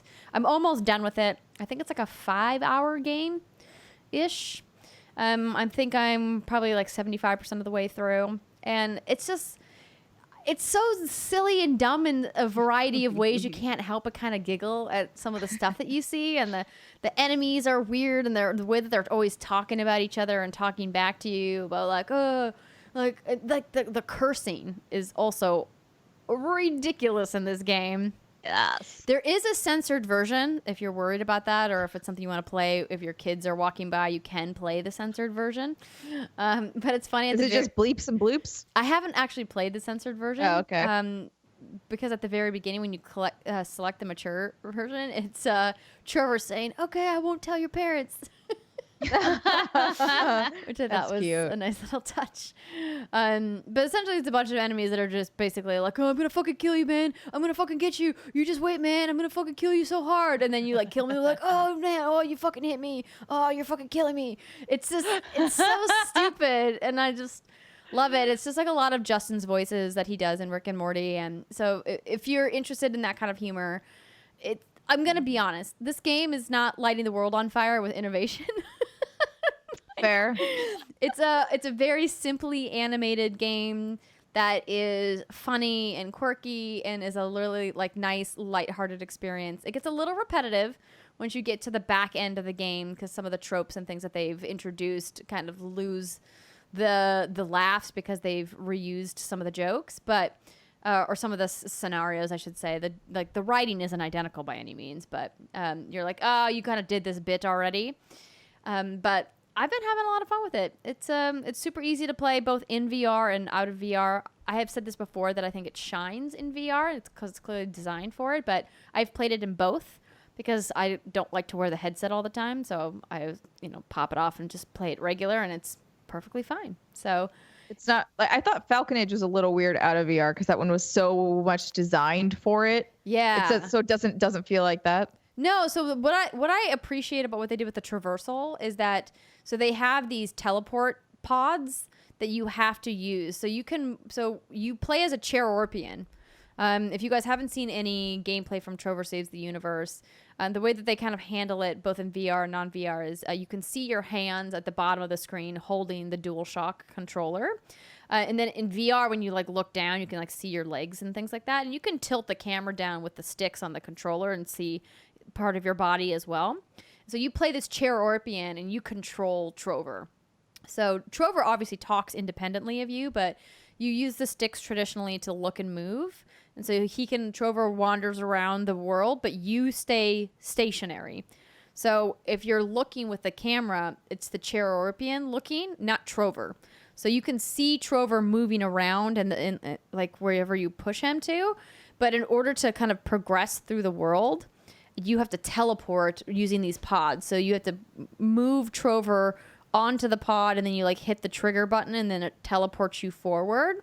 So it's not like the problem you were running into in Falcon Age where you're like, I want to walk to this place, but I can't because it's clearly gated for VR. All of the movement is identical, whether you're in VR or non-VR. And I think that was a really smart call because in VR, that smooth motion is what tends to make me pretty nauseous. But the teleporting is the easier thing for me where it doesn't give me any of the motion sickness in VR. And so doing it in non-VR, there was a couple of points where I got a little frustrated that I had to use the teleportation pads, but I understand why they kept it the same in order to maintain consistency between the two platforms in order to let you hot swap between them if you wanted to. Cool. Yeah. It sounds like a game I'd like. Sounds like the humor is right up my alley. Oh, Britt, you would love this game. I highly recommend you check it out. It's super fun. Yeah. Yeah. All right, that's going to do it for our hands-on section for this week, unless you want to talk about Ace Attorney again. Oh, no, I just finished up Justice for All, so I just have one more game left to go in the trilogy, and I love the series. I want to see more of it, maybe at E3, if not next year. Let's go. All That's right. all. Add More it to the wish Ace list. Attorney. Stick with us, everybody. We'll be I right don't, back. though. I don't. Hold it.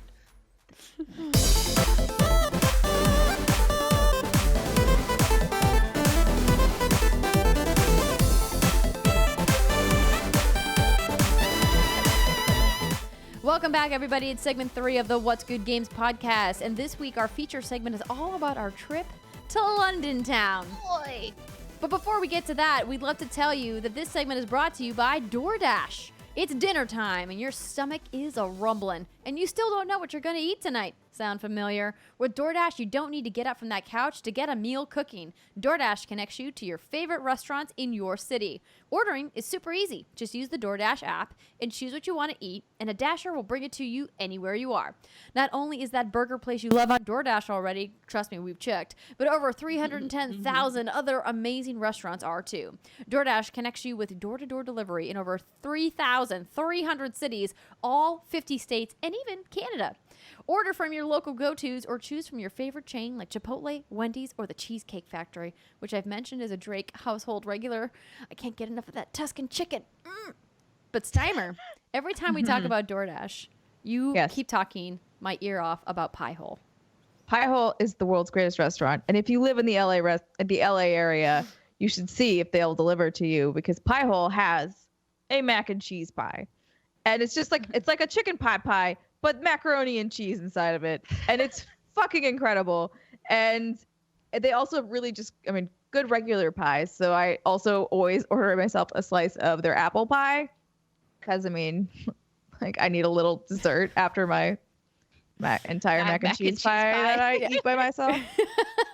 Now that everyone's thinking about pie, if you need pie right now, you can go to DoorDash by getting $5 off your first order when you download the app. So pull up your phone, go to the store of your choice, whether it be Android or iOS, download the DoorDash app, enter the promo code what's good, and you'll get $5 off your first order of $15 or more. Again, get the DoorDash app from the App Store and enter the promo code what's good for $5 off your first order from DoorDash.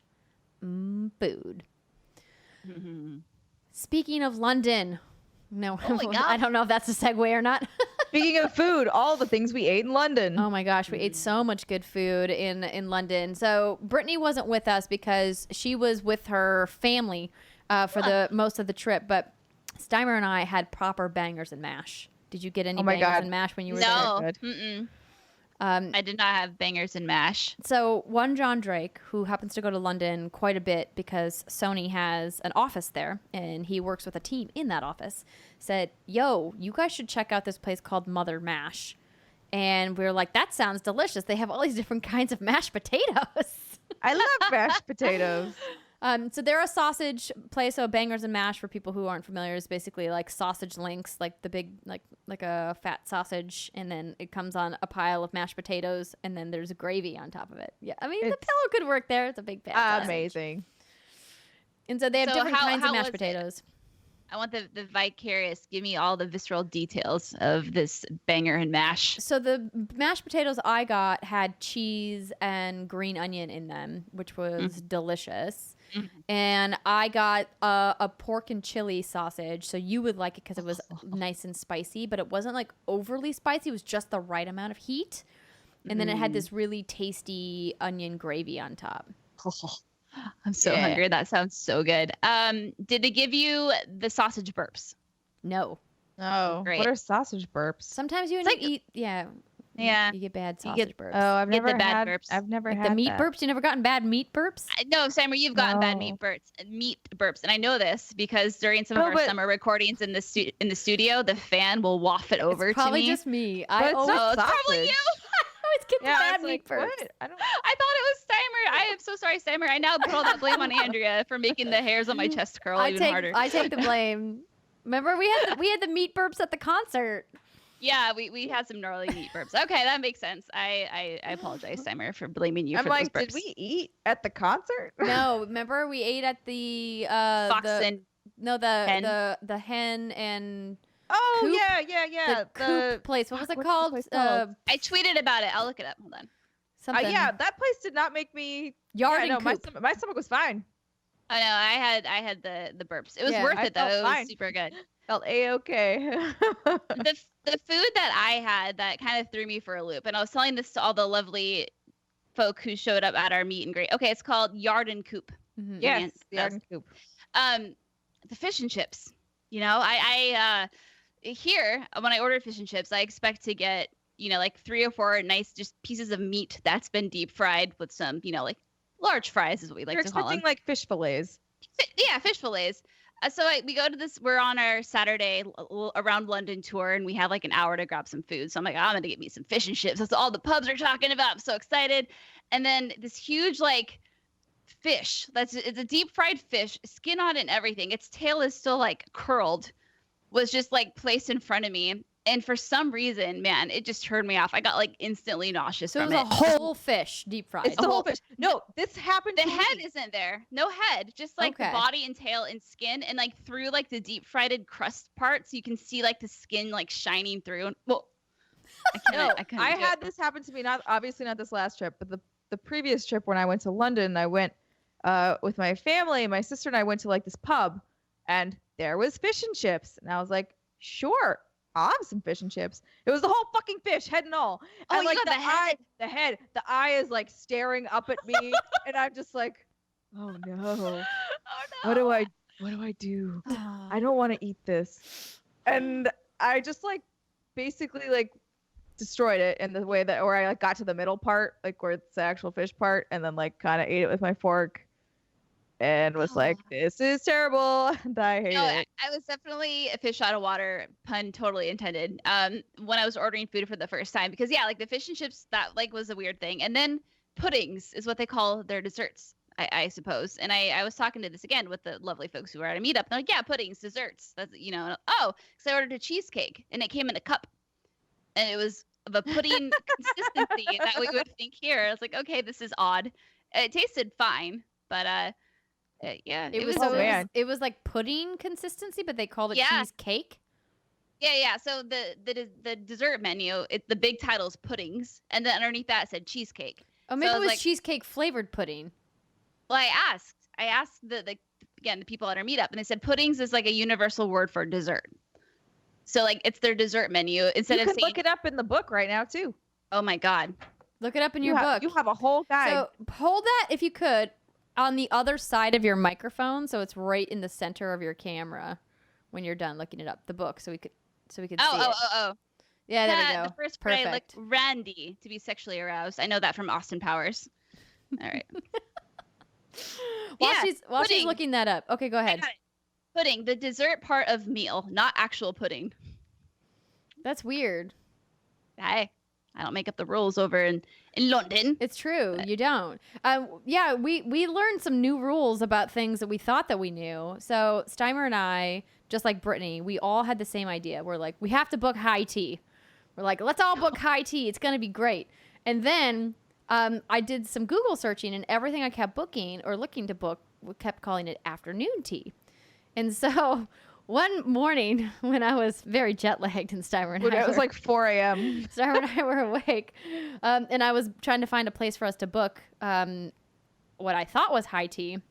I learned the very stark difference between afternoon tea and high tea. So us Americans have been wrongly calling afternoon tea high tea for far too long, apparently, because they are wildly different meals. So we learned that afternoon tea is the thing that we think of with like the little mini sandwiches and the scones and the little cakes, and you drink tea. Of it as like very posh. Yes, that is afternoon tea, and its history comes from the late 1800s when the really rich people got hungry between lunch and dinner because they traditionally ate lunch around noon and then they would eat dinner much later around 8 p.m. So, of course, you get a little you need a little snacky snack. Around 3, 4 o'clock, you need a little something.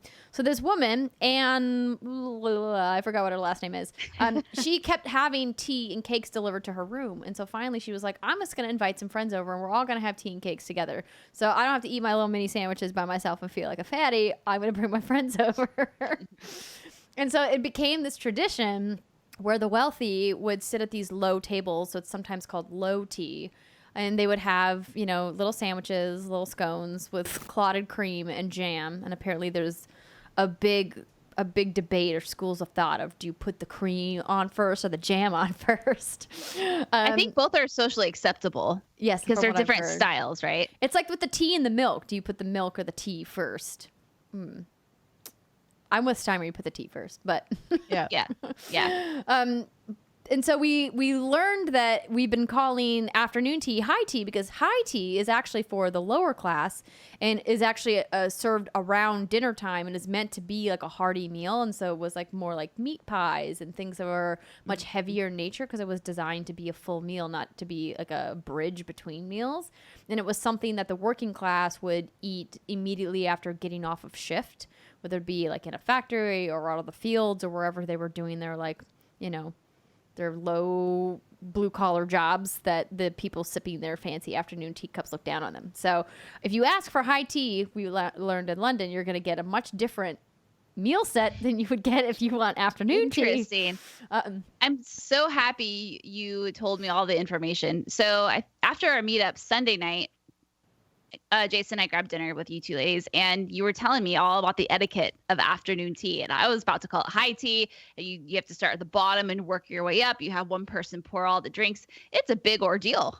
Yeah. I didn't know either.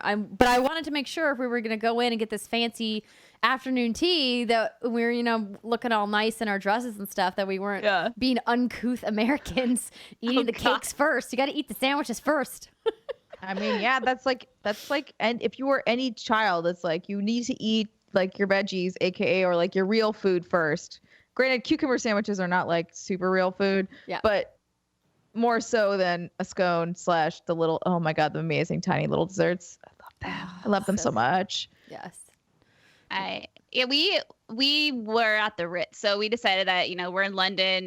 This is my mom, dad, Jason, and I. If we're gonna be here, like, let's just do it crazy and let's go to the Ritz and do freaking afternoon tea. Heck yeah. Thankfully, they stuck the 4 Americans in like the farthest back corner of the area, which I was very thankful for. But it was still like beautiful setting, and like this customer service, whatever you want to call it, was just incredible, beautiful. Yeah, you know, you're among everything. But yeah, it was an experience. You know, Jason got way too hot in his coat jacket, and so he went to go take off his coat jacket, and like someone was on him like flies on shit, and they're like, oh no, you cannot take that off.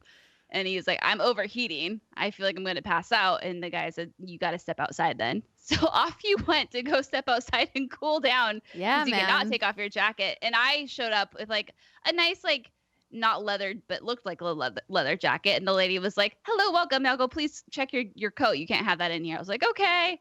But no, it was, I'm glad we did it. It was a really fun experience. What I would like to know, and I don't know if you ladies know this, is that like the equivalent of a happy hour over here? Is this something people do? Because that's expensive. You know, like high tea is expensive. Is it something like, what's the occasion for an afternoon tea? It's I was rich and I'm hungry. I mean, like in today's like, you know? Today is I want to be fancy and feel like I'm rich. Yeah. Okay. That's pretty much it. So I saw a lot of friends there. I saw a lot of couples, you know, doing it. It's just like a fun thing to be like, oh, we're gonna go for like afternoon tea, and yeah, it's like going for fancy brunch, but just at a different time of day. Yeah. Yeah. It was fun. It'd be fun if we had that over here, but I have a feeling we would tarnish it and screw it up somehow. I mean, they have afternoon tea in LA.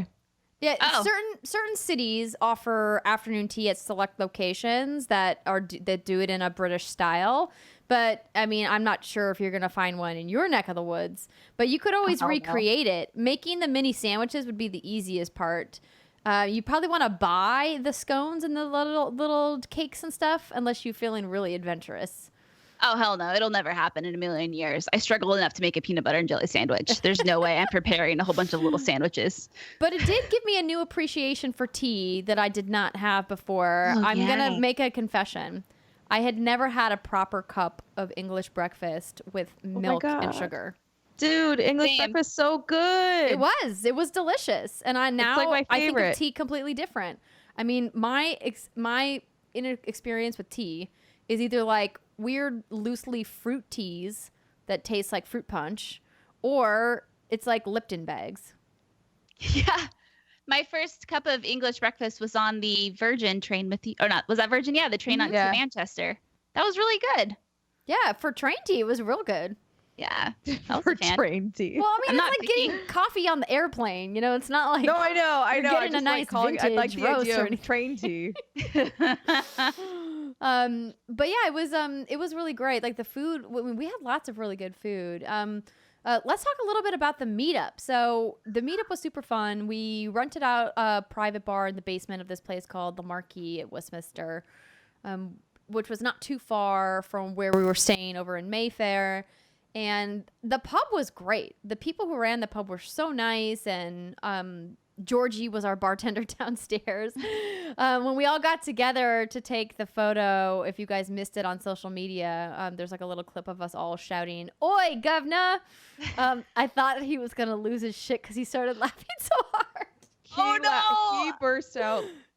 I missed that. So hard. Yeah, he was great. Yeah. He was like, "Oh my God, dumb Americans. Fucking assholes." I didn't even think about that. Oh my God, how embarrassing. Oh, yeah. Georgie judged us a little bit, but that's okay. He was cool. He was cool about it though, but he couldn't. Yeah. He laughed pretty hard. That's amazing. But they were super nice. We're so grateful for everyone that came out. We took lots of photos, and you guys posted so many of them. If you never posted it, please do. We would love to see all of the photos. There was a cute little puppy that came. Oh. Titan. Yes. I was like, I don't want to like claim favorites or anything, and like say who I most appreciated coming, but clearly it was Titan. Yeah. It's the safest bet, because if we start naming names of all the people we talk to, it would be playing favorites. So pick the dog, of course. The dog. But we got some cool presents from you guys. We got some chocolate. We got some custom T-shirts. We got, some handwritten notes and a bunch of other things. And we just are so thankful and grateful for everybody who took the time out on a holiday weekend. We know that there's many ways that you could have spent your time that weekend, and you chose to come. And more importantly, it sounds like a bunch of you exchanged details and are still talking and are still friends. And I heard some hot gossip that maybe a couple people are maybe more than friends after the meetup. Ooh. And I was like, ooh, did WGG spark love? People together. Ah, that's so fun. Yeah, we received an email from an anonymous source. Anyway, this person, she said that that they were hanging out at the bar till closing time, and by the end they were covered in like Sharpie markers and like sticky notes, and they were just having a great time. And I think it's really cool that we can provide a safe space for people to come together and forge friendships. I remember that's how I kind of got my start in the industry, when I was a fan of IGN and Podcast Beyond and Game Scoop, and they would have their events at PAX events, and I would go there and I would meet all my fellow fans of the podcast as well, and we would link up and hang out, and we still keep in touch to this day. And it's really cool to think that now I'm able to help provide that for other people. Well, we are, obviously, but yeah, it's cool. It was awesome, and we definitely want to come back and throw another meetup and hopefully see a lot of familiar faces and some new faces. I know a bunch of you reached out to us on social media saying that you couldn't make it, and we're bummed that you couldn't, but we hope to come back again someday because London was awesome. But I have a question. Yes. Question. Okay, so those who are listening who were from the meet and greet / live in London, whatever, dear Londoners, what the fuck do you do about shit flying into your eyes all of the goddamn time in the summer? I don't understand. When we were there, when we would walk around, it was like without fail, one of us would be like, ow, my eye. Like there was just like tree particles. Like I don't know. Like plants kept flying at our faces. I don't understand what do you do? How do you combat the tree stuff? Wear glasses, I guess, or sunglasses? But we wear sunglasses sometimes. It still gets in there. That's true. That's I never had that problem. The problem I had with the allergies, those trees with those little like spiky ball things, it's like poofing out the pollen. Oh my God. I felt like my throat. I got at least one of those things in my eye at some point. Yeah. That's what she said. Flying into your eye. It's terrible. I've never had this happen before, but the allergy reaction I was having was my throat literally felt like it was closing up. And our tour guide said, FYI, your allergies might get real bad. You might feel like you have something in your throat. Oh yeah, I feel like it was just closing. And then my mom also had it, and then Jason had it, and it was just it was intense. I've never had allergies like that before in a different spot, but it's the trees. I didn't have any allergies. I did get things flying into my eye every 5 fucking minutes, but and what's weird is, again, like that one trip when I went with my family, same thing. I remember vividly something flying into my eye when I think it was actually through Hyde Park, which is where we were too. And I was just like, ow, eye. And then I walked around being like, help, I need a drugstore. Do you know what a drugstore? And everyone looked at me like I was crazy. I mean, granted, I was covering my eye, but and then eventually someone was like, I'm sorry, do you mean the pharmacy? And I was like, fuck you. I need eye drops. No need to be a dick. You know what she needs. I need help. I need medical attention. Do you mean the pharmacy? Whatever. Get out of here. Exactly what she meant. Where's Boots? Send me to Boots. It was a fun trip. Before we talk about like one of the main reasons why we went when we headed up to Manchester, I also want to give a shout out and a thank you to Nolan North and Troy Baker. Steimer and I were able to meet up with them one evening for dinner after their MCM duties. So they were having a whole crazy weekend of making appearances at the Comic-Con happening in London while we were there. And so we stole some of their time. And those two are such a riot. If you haven't checked out their show, Retro Replay, highly recommend. And we discussed getting them on the show sometime. Yeah. We're like, hey guys, you got to come on the show. It'll be fun. So we're going to work with them on some scheduling and see when they can maybe pop by. And I highly anticipate shenanigans ensuing. Oh my God. Oh yes, there will be lots. Yes. So, but thanks to those guys. They're a ton of fun. And they kept doing these English accents all night. And I was like, do you think people around you think that you're being just like a total dick because you're like making fun of their accent? And then they like wouldn't break character. It was very impressive. They kind of what they do. I mean, right? they're actors, right? They commit. And so you have to either commit right along with them, or I mean, really, that's the only choice I ever do. I'm just like, all right, we're doing this. I'm not as good as you, but I'll play this game. See, I can't do accents at all. And so I would get found out as a phony right away. Oh, girl, I mean, you just lean into it. Lean into the bad. Just lean in. Lean into the bad. I love that. Oh my gosh. Okay, let's cap off this show in this segment talking about one of the most epic concerts. Oh my God. We've ever been to. So we took the train from London up to Manchester. Had a little bit of a snafu because we planned to take the train back that evening after the concert, until we discovered that the concert was going to go beyond when our train left, and there was only one direct train back to London. Whoops. So we ended up staying overnight in Manchester. Then Steimer and I hopped a 5 a.m. train the next morning. Yep. So I could get back to take my flight to come home because I had a bunch of EA and E3 prep stuff that I had to do. So we get up to Manchester, the four of us, right up there together, which was a really nice train ride. Brittany drank tea for the first time. I was very sophisticated. Oh my God, there was a pony playing with a ball. Yeah. Oh my God. I was so excited. So this is why this is so important. It's because Steimer was dead to the world. She was checked out. She was like 1 foot in, 1 foot out. And so the whole ride, she's just kind of like existing in this corner. And then like all of a sudden her face lights up, like the rainbow comes out, like birds are singing. And she's like, oh my God, it's a pony with a ball. And that was the most excited I literally think I've ever seen her. It was a pony playing with a ball. I didn't see it, but it made your day. It was just so cute. And it was just frolicking around in this field. And I just thought it was really, it woke me up. That's for sure. Because that was one of the nights where I had one of the worst jet lags where I did not sleep until like 7 a.m. or something. It was bad. It is. Yeah, the jet lag this trip was particularly brutal. I think it's because this trip was short, and coming from the west coast of the U.S. all the way over to London, it's a particularly brutal time change. Mm-hmm. But we got there like mid-afternoon to mid-morning. We checked into our last-minute hotel. Thankfully, we were able to find a relatively nice place. And then we were like, okay, let's go procure some food. We tried to hit the Cat Cafe in Twice. Manchester, but apparently everybody had the same idea that we did, and they were all booked. Yeah. So like, you can wait for an hour if you want, and we were like, nah. I was like, I have 2 cats at home. I'm good. I can play with cats anytime I want. I'm okay. That's when we ended up going to Yard and Coop, which was a really fun restaurant. They had a really cool cocktail list, and then of course they had a variety of chicken wings, which we were like, obviously we got to go check it out. But then the chicken gave us weird meat burps later. Oh yeah. Now the chicken, Steimer, sounds like you were fine. I was fine. I don't know, which is weird because I ate everything that you ate. Yeah. Yeah. I don't know. We were waiting for our Uber to take us to what I don't know this. Oh, the concert. Yeah, the stadium. Yeah. And Andrea comes up. She's like, "Do you have any Tums?" And I was like, "No." She's like, "Okay." And then we both like kind of had this mutual understanding that we both were somehow fucked up, because this isn't the first time this has happened where we'll both eat something and then we just kind of like look at each other like, "Are you hurting right now?" Yeah. And then we got the burps. Yeah. So something we ate, but maybe I don't know what happened. I mean, to be fair, I did take my digestive herbs before I ate. Oh, see, you cheated. You didn't cheat. say anything smart. about digestive herbs. Why didn't you share? Yeah. I honestly thought you'd judge me.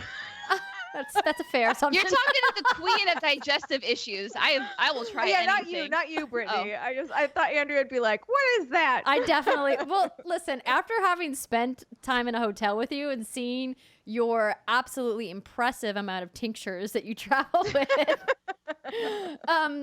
I would not. I maybe would have had a tiny bit of judgment, but then would have been like, "Okay, let me try that stuff out."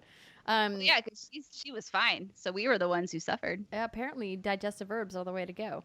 But yeah, so they taste like ass, but yeah.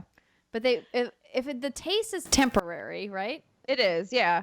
It's basically essentially it's just a bunch of herbs that when we're more like crazy types would chew on to digest, but none of those herbs taste good.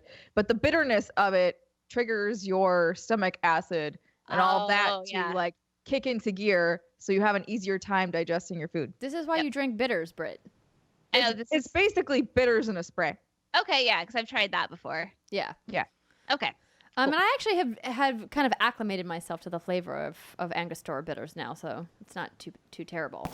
But so we then decide it's time to go to the concert. And BT Dubs, if you live in northern England, you know that it rains all the time in Manchester. And we were hoping against hope that we were going to get lucky because the weather was really nice around when we were in the UK. But when we were there, we kind of got like sort of lucky, sort of unlucky with weather, because it was really beautiful and sunny and like 70 when we arrived, and then it was beautiful and sunny and 70 when we left. Yep. While we were there at the concert specifically, it rained the whole time. We were covered. We were covered though, yeah. Yes, thankfully we didn't have to stand in ponchos in the rain like literally like 30,000 other people did. But our seats were covered, but then we had to make a very long walk after the concert. So the concert was great. It was super fun. They played all of the hits. It was basically like a giant sing-along. I posted a little clip on my Twitter feed. If you guys go back through my media, you should be able to see it. I apologize. You'll have to probably look at a lot of GIFs in order to get there. But it was just such a cool experience being able to go, and it was weirdly emotional for me in a lot of ways. I kept feeling like I wanted to cry at certain points. Yeah. It kept like tugging at me in a way, like, because I just have so many memories tied to so many of those songs. I don't know, how did you guys feel?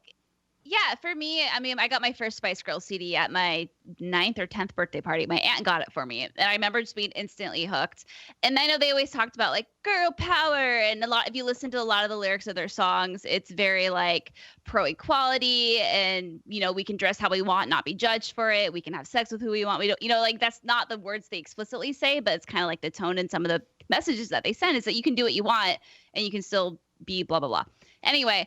That was 10. I didn't quite understand it. And now that I'm an adult, I use air quotes when I say that, hearing them sing these songs and understanding the messaging and how powerful that is, and to see them being so supportive of all races and genders. And that's like one of the things they opened with is like, everyone is welcome here. And the pro positivity messages that they were sending, it was like, yes, like this just means so much more to me now. And like you said, also, Andrea, it is a flood of nostalgia.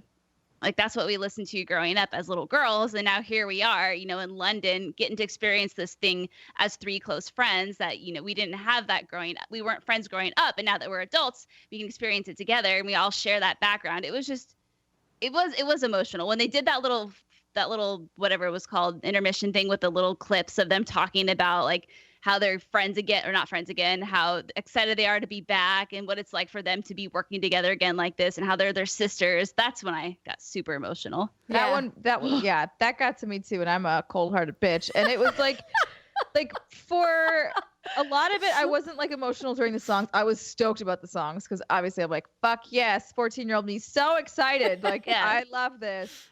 But I think the thing I loved the most was seeing them interact with each other on stage, and the way I was like, yes, you guys, and it felt very familiar, like us. It felt like us, but obviously, way more famous and Britt. But like, because like, especially like, so it was Mel B's birthday, so they wheeled out this giant cake, which we were all, I think initially we all thought was fake, right? Like we were all like, that's cake, yeah. But then she grabbed a chunk of it and shoved it in her mouth, and I was like, that's a real cake, okay.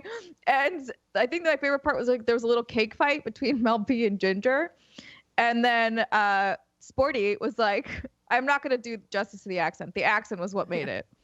She's like, you're gonna get cake on the costumes, you nutters. And I was like, I just lost my shit. I was laughing so hard because I was like, that is us. That is some bullshit that we would do. One of us would be like throwing cake at the other, and then one would be the adult being like, what are you doing? It'd probably be me. You're right, Steimer, because it did feel so familiar, obviously like us, but also I remember watching them growing up, and they all had their personalities and they all interacted, and it just seems like they've still remained the closest of friends, and their interactions with each other was just so great. I remember, it was Sporty Spice. No. Scary Spice. He was like, yeah, on this day, Ginger, you left, on my birthday. You better not do it again, you fucking bitch. Or she said something like that. Yeah, it was like that. And it was like, ha ha ha, yeah. So funny. It was so good. Everything about that was great. The costumes, oh my God. Super incredible. The hand-studded, like, crystal costumes. Like, I absolutely understand why their costume designer was like, you have to wear these plastic sheets over your costumes. It's raining. We can't afford to have these things get crazy wet. But I mean, they still did all of the moves. There was only one point where a dancer slipped on the stage. Did he slip twice? It wasn't the same guy, but it was another guy. Same outfits. Oh, okay. Same segment. A dude slipped, or 2 people slipped But it was really impressive that they were able to take to do the show in rain the whole time. And it was really cool seeing Mel B interact with the audience because she's from the northern part of the UK. She's from Leeds. Right. And so she kept yelling Northerners, and like the whole crowd just kept losing their mind. It was fun. It was a really amazing concert, and it was awesome to get to experience it with you ladies. And then we went on that crazy trek after the concert was over. That was honest. I feel like that was just as cool. I mean, obviously not just as cool as the concert, but it was like a really interesting experience. So after the concert lets out, we're like, okay, there's no way we're gonna be able to get a cab out of here. No. So we're just gonna walk a ways out of town and then hopefully get a cab there. Spoiler alert, that didn't happen. We walked the whole fucking way. 40 minutes. But we start walking out, and we're just in a horde of people, like a sea of people walking. And then the best part was at one point, this car is trying to get out. God bless him. And this guy just starts like singing. Singing and sashaying at the car. And then everyone joins in, and it's this giant horde singing Spice Girls at this car, who must be pissing themselves at this point. I don't know. But it was just like, I was like, yes, fun. What is happening? This is amazing. Yeah, we were all riding the high of the Spice Girls because they ended the show with Wannabe and this awesome like fireworks display, and they all had like reimagined versions of the costumes, and then they took those off, and then they had like the original costumes that they wore in the music video. It was just like a super like cool touch in seeing all the memorabilia and stuff that they wove into the show. So I still am praying that they expand, they continue to tour, they come to America, we get to go see them again, because I would 100% go see them again. Heck yeah, immediately. I don't like with how fast they sold tickets in the UK. Like I'm just shocked that they wouldn't even consider coming to the States.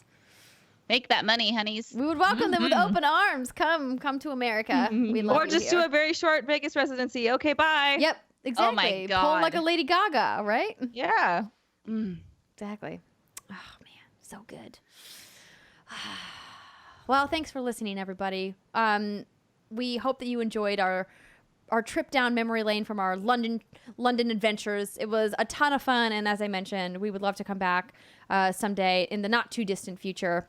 But for now, our next meetup on the horizon again is in Los Angeles next week. So please come down to LA Live. Again, all of the details will be on all of our social channels. So keep an eye out for that. And then beyond that, we will be at PAX West later in the summer in Seattle. I've already got some really cool stuff cooking for PAX West, you guys. It's going to be amazing. If you've come to our PAX West meetups before, trust me, you won't be disappointed with this year. So it's going to be great. These girls don't even know because I haven't told them yet. Secrets. Ooh, secrets. We're just smiling like we know. We're like, it's going to be so good. We have no idea. No, we don't. But I'm sure it will be because we trust you. Oh, thank you. I appreciate that. Just show up and have a good time. That's all I ask. I'm that's done and done. Excellent. See? It's easy. All right. Well, listen, we hope we see you guys in LA. Keep an eye out for all of the stuff we're doing at E3. We're super excited for our E3 special episode. Once again, a big thank you to all of our Patreon supporters, our Patreon producers. Welcome to the people who are new to our community. Patreon.com/whatsgoodgames is how you support everything that we do here and make sure that we can keep the lights on and can keep making content for you. So have a fantastic weekend. Hope you get to play some games, and we'll see you soon. Bye, everybody.